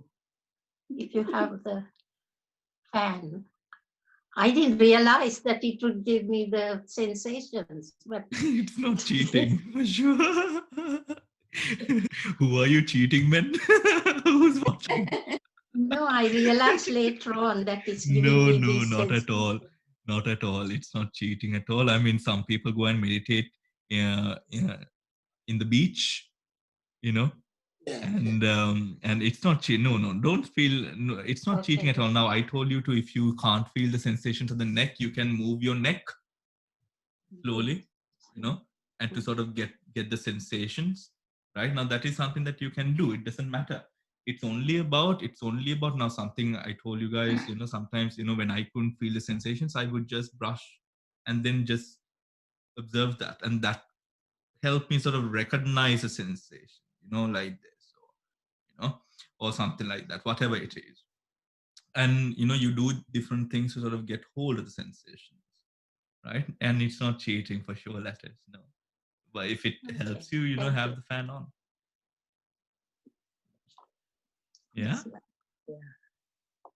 Yes, thank you. Yes, Hemale. Yes. Can you hear me, Bante? Yes. Okay. Bante, when I do Anapanasati, Yeah. I get a sound behind very clearly. A background sound. What's the sound?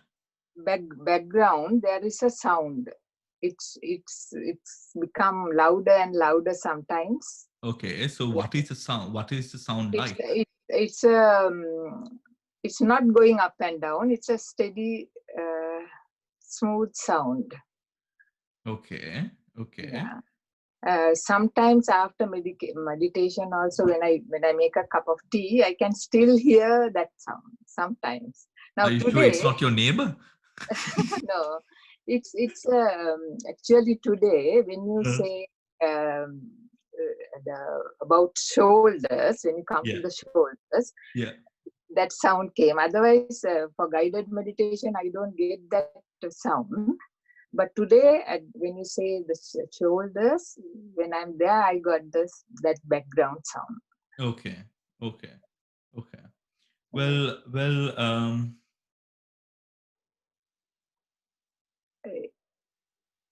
It's a.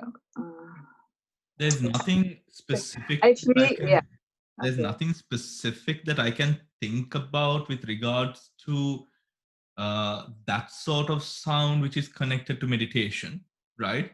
So it could just be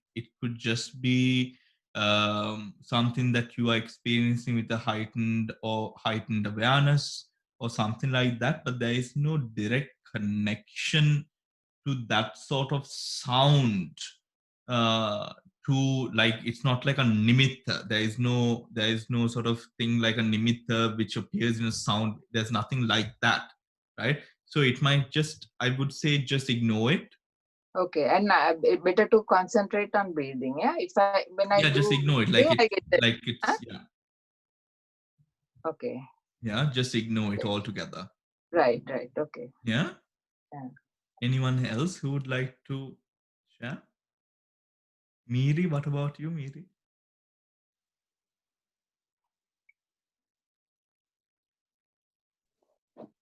Yes, Bante. Yeah. Yes, it was very good today. Uh-huh. Felt a lot of sensations Lot of in all the sensations. parts. Lots of sensations, both gross and subtle ones. Okay. All over the body. Each part was very good. Okay. And like the others, I also found the other meditation quite interesting. Like I said before, I'm not a person who can visualize usually, but actually today's was wonderful. Okay. Absolutely brought a lot of, it was very good, and felt a lot of Shraddha and Metta, and actually gave me goosebumps. Really? How nice. Yes. I really did, and it was very good. And yesterday's Buddhānupassana also was very good. Like the others, I also had gaps where, noted that there were no thoughts coming, but the thoughts that came were very brief and went off, and it was good to observe the mind. Okay. Yes, so I think yesterday and today. All right. Miri, can you specifically tell me what you are feeling when I say now penetrate through the gross into the subtle? Or when I say go deeper and deeper, what happens around that? Okay, so what happens is, so I feel, so there were times when I could feel like really subtle, like pins and needles, like little electric shocks. I could feel like oscillations, like movement, very subtle movements, like a pendulum. Okay. Certain parts, I could feel things like bursting, breaking up. And I also felt like sometimes the pulsations, I could feel lots of pulsations. Normally I don't feel it like you say in a lot of the areas, like even in the legs and so on. This was very subtle. You could feel it I didn't have any areas when I couldn't feel any sensation. Okay. Both the gross and and also obviously I felt things like the temperature. Do you feel like you can split a sensation?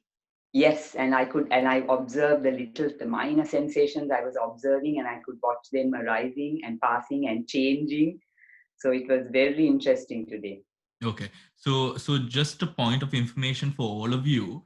So now, if you understand what I mean by splitting, just imagine when all of you know what an atom is or a molecule is. When you split it, you go into a deeper position, isn't it? Right? So in the process of splitting, the signal that must arrive in your mind is impermanence, right? So remember, now when you are going deeper, this is the data that we collect to understand impermanence, right? So in going deeper and deeper, splitting the sensations from the gross to the minor, into the finer, into the absolute, fine sensations, the splitting, all of that must sort of advert to the fact of impermanence, right? Should re-advert to the fact of impermanence. That is the function of vitakka, right? That is the function of vitakka in our meditation, right? Especially when it comes to, so the vitakka we have is a rise of the vitakka, or the applied applied sustained application, initial application, sorry. The initial application that we have is the applying of the mind to what vipassana, what anicca is, or anatma, or suffering is, right? So all of this should advert or come home to the fact of impermanence, right? So yes, slowly, first of all, you get used to splitting the sensations, and then when you get used to splitting the sensations, then you bring in this factor, so it's easier for you. Because sometimes if you try to do both at once in the beginning, it might be difficult, but split and get used to sort of coming back with the fact of vipassana, not in a way that you're teaching like a teacher, but rather where you're experiencing impermanence. It must come at an experiential level, not in a taught manner. Okay? Just a point of information to remember as you sort of, to know as you sort of go deeper, because when I say deeper, go deeper, penetrate, I'm asking you to split, right? For example, let's say this patch of the hand, you have a sensation, right? This whole patch feels like it is numb or it's burning or whatever it is. When you go deeper now, by this time, now, okay, um, use your signal to me, use your hands or whatever it is, or use the emojis to tell me who are those of you who now feel the sensations where the whole hand feels like burn. Let's talk about a burning sensation or a hard sensation, whatever sensation, where the whole hand is sort of burning or whole hand feels numb. Okay. I don't think, no, no, no. I don't think you understood, because some of you all can't have that now. Okay. Okay, just what I mean, now this whole hand, right?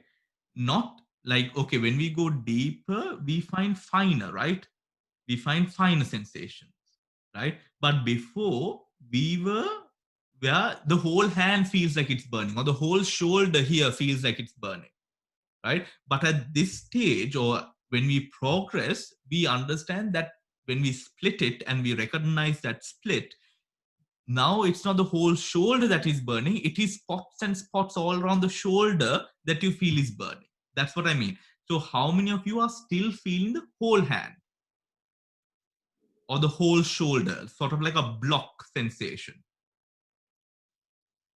Okay, Padma. Okay, okay. So only Padma. All right. So, okay. So in that sense, now when you split it, right? When you split it or get used to going deeper, right? What you can do is, Padma, right? If you're now, this applies to everyone, right? When you have a chunk, get used to splitting that chunk, right? Because when you split it, then you find how do you split it? Focus on the absolute middle point of it, right? Focus on the absolute middle point of it, and then the chunk will split, right? And then you find yourself looking at one of the chunks. You split that also, right? And you allow yourself to go deeper and deeper and deeper into it. There is a point where the whole body will become like sand. Just, if you've been in one of these Middle Eastern countries during a sandstorm, like how it sort of seems like a wave of sand, the body will become like that. What that is the whole body you will feel is separate with all the sensations that's arising within it. Even at this moment it is like that, but the thing is we can't see it because our minds are not at that state, right? So this dissolution of body happens through a process like that, right? So get used to splitting stuff up, right? So even when we do Chittanupassana, you don't do it in the same manner, but we sort of do not react. In the Chittanupassana, it's the non-reaction which takes us to the next stage, right? It is the non-reaction which really takes us into the next stage, because it is in the non-reaction that we pause and we are able to be aware, right? That we are able to be aware. So remember that in your practice now through the week when you're doing it, remember that, so that you can sort of go deeper and deeper. Because sometimes if we are just stagnant, now I know that you like to sometimes, it's peaceful, it's blissful, it's nice, and all of this, but we are not here to play nice, right? We are here to go deeper, right? This is military, people. I'm kidding. Right? We have to practice in a way that we are able to go deeper. So do not find comfort in the pleasantries, right? Because when of course it feels really good, but know that if you go a little bit deeper, it feels even better. Right? If you go even bit deeper, it feels even more better. Right? So in having that comfort, allow yourself to go forward. Do not sort of allow yourself to stagnate, where you say, this is good, I want to stay here. Right? If you think, okay, I want to stay here, change that mind very fast. You do not want to stay there. There are better things in life. Right? There are better things in life. You don't want to stay there. Right? So we try to progress day by day. So try to split as much as you can, and each split must impinge on the fact of impermanence, suffering, non-self. Yeah, Mala, you want to say something? Bhante, I could understand when you're in sort of a peaceful state, you say go deep and deep. What exactly you are supposed to do then? Okay, so peaceful state, you must define the peaceful state. There are many peaceful states, no? Yeah. Give me a Sort of no thoughts come to your mind, and okay. And What's the meditation first of all? Anapanasati. Anapanasati, okay. No thoughts are coming to the mind. Then you don't feel even the breath, and you don't feel the breath, the body. State, yeah, and when that sort of state, when you say go deep, what exactly are you supposed to be doing? Okay, so if we are in that sort of a state where you are in anapanasati, where you have no sort of perception of the body or the breath, right? Now what has happened is, I've told you why you don't start seeing the breath in those stages. When you just come into that state, why you don't see the breath is because the observing mind has absorbed itself into the breath. Yeah. So this, you see this, now this mind, you see it this, like this. Mm-hmm. You're with the breath, right? I think all of you got that. No, can I have like a head shake if you have? Yeah. Okay, good. Right. So, the mind has become this. You come if one is to go deeper in that situation, one does is to continue to be aware. That is it, right? To continue to be aware, because you have to allow it to stick. And when that awareness increases, what happens is, when that awareness increases, now you will see the shift again, but in a very different way to how you're seeing. Miri, I can see that so you have experienced something like this, Miri? Yeah? Okay. Your mic is unmuted if you want to talk. Huh? No, it's already unmuted. Okay. Yeah. So, so the mind then starts, now before we observed it like this, no? Right? Now we are observing it like this. Now, in the beginning, we did not realize this, right? We thought that the breath is also missing, that the body is also missing. But then when the mindfulness increases again, then you see this, right? Then you start seeing how slow or fast, or the finer attributes of the breath you start seeing, right? And in those fine attributes, you see the impermanence of the breath. Right? You see the impermanence of the breath, right? So in that way, so when you go into that state, you will also come out. Now, even in Vedanupassana, we will experience moments where we completely are aware of nothing, right? But that is only momentarily, right? We will come out of it, and in coming out of it, what I mean by coming out of it is not that the samadhi reduces. If you're practicing, what happens is our samadhi increases, giving us a higher, more elevated view of what is going on. Right now, for example, when you do metta, right now, let's take for example, the vision that we have by which we do or practice our metta substantially increases when we sort of do it with samadhi, or we do it after sort of a cultivated practice. It's different. It's not the same thing. The meaning of nidukvetva, or may everyone be well and happy, is completely different at that state. Right? It's completely different. Because why? Now we have a higher sort of view of what reality is really. Right? It is not a fake thing, or it is not a mind-made thing. It is actually coming closer to reality, basically. Okay. Yeah. Any other questions? Any questions? Yes, Padma. Yeah. Now this may be a bit contentious. I'm not really sure. When we say, may I be happy, or may I be whatever, isn't it promoting self again, or am I getting it wrong? Well, no. I mean, this is a question that most people have, right? Am I promoting a sense of, narcissism or something like that? So we will see, how does it promote narcissistic tendencies. If I say now,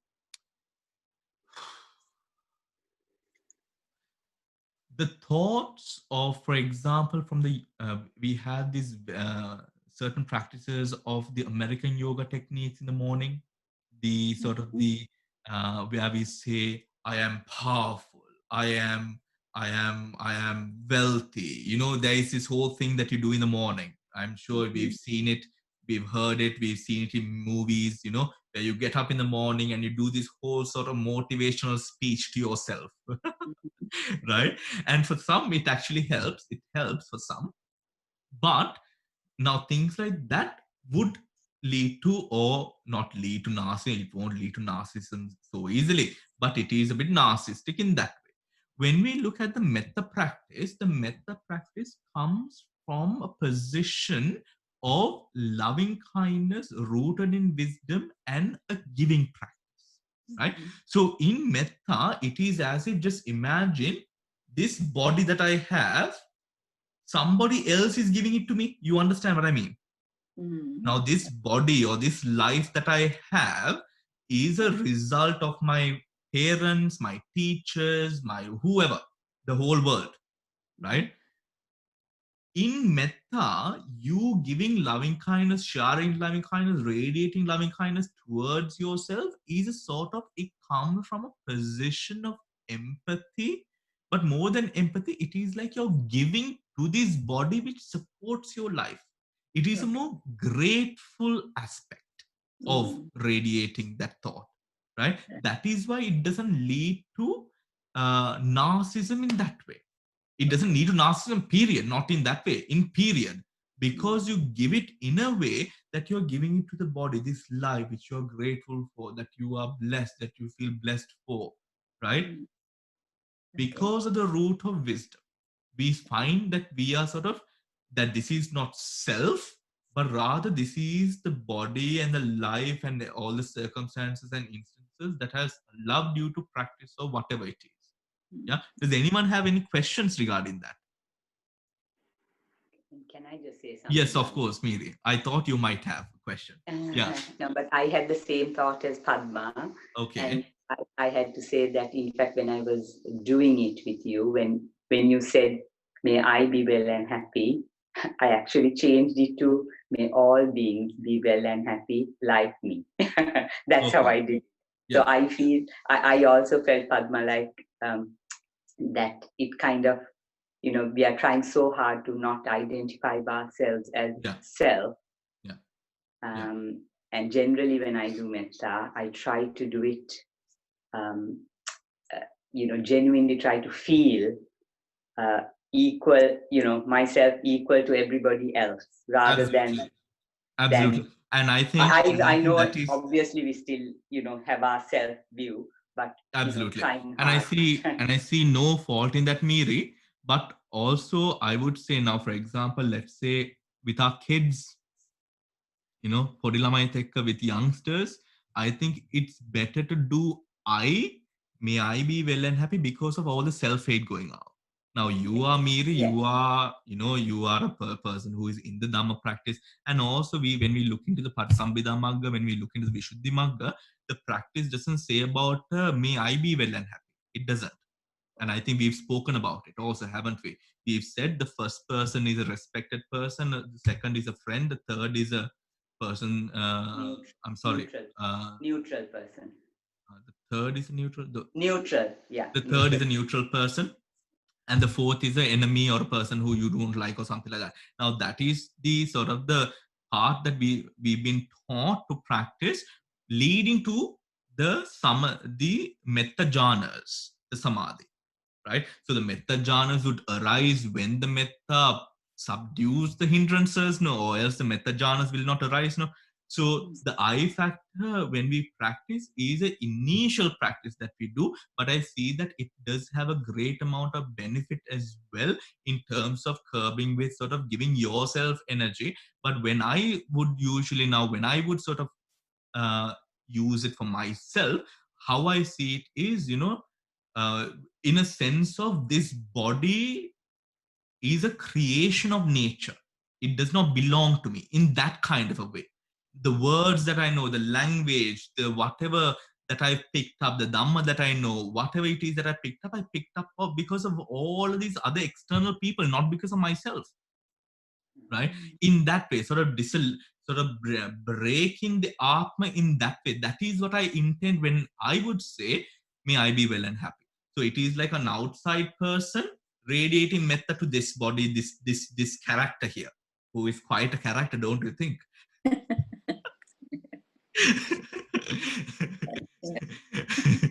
So that is what I mean by that. But yes, Miri, Padma, you all are correct in terms of the jhanas. What has been laid down is that other practice that we've discussed, right? So take it how you feel. Do it as you feel is correct for you. I would say always. Thank you. Yeah. Some things are not everything. Not everything. Something. All right. So does anyone else want to share? Manisha, would you like to say something before we wrap up? Lakshman, Sudharma, anything K3? If you have anything special to share with us, or maybe you can just thank me. I'm joking. All right. I guess maybe nothing. Okay. So any questions, any other questions before we wrap up then? Today's session? Yes, Mark.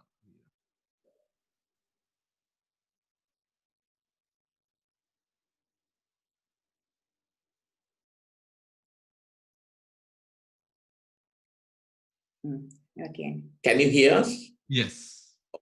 Bhante, we had a little bit of a technical problem today also. Yes, I did see. Yeah. Is it time for a new computer? No, we have 4 computers at home. Because we got Zoom into one, and then that collapses, then the whole thing goes off. Okay. And to do us a favor, can you put that today's meditation? Yeah, I'll put it. Temporary on YouTube. No, I'll put it. Today's session was new, so I'll put it. Yeah. On. Yeah. Thank you very much. Thank you. Yeah. All right. Okay. So, all right. So, thank you very much for tuning in. Thank you very much for tuning in. Do I have anything else to tell you guys? No, nothing. So, yes. So, thank you very much for tuning in. It was lovely. Know that I also do enjoy this session. So it is, and I absolutely find pleasure and happiness in sort of doing all of this for you all, and of course me fulfilling my paramis as well. because I feel so grateful being a child who came from a non-Buddhist, non-religious, business-minded, corrupt family. I feel that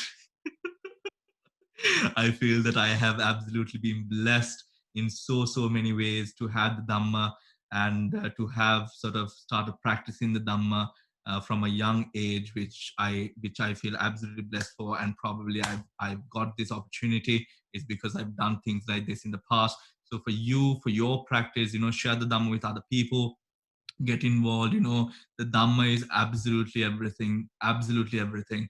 Use the Dhamma in your everyday life, and basically eat, drink, sleep with the Dhamma. And allow yourself to really take pleasure. Don't practice this as something external. The Dhamma is something which is like a universal truth. A universal truth being, it is in the air, it is in the rocks, it is in the ground. Allow this to be a part of you in a way that food is, that air is, right? Allow yourself to integrate it into, and do not be worried, do not sort of be sad if you sometimes fail, right? Do not be sad if you sometimes fail. Do not be sad if people throw rocks at you. Remember, even the Buddha, there were people who even stumble stones on the Buddha. There were people who stumble stones on the Jesus Christ. So who the hell are we? You know?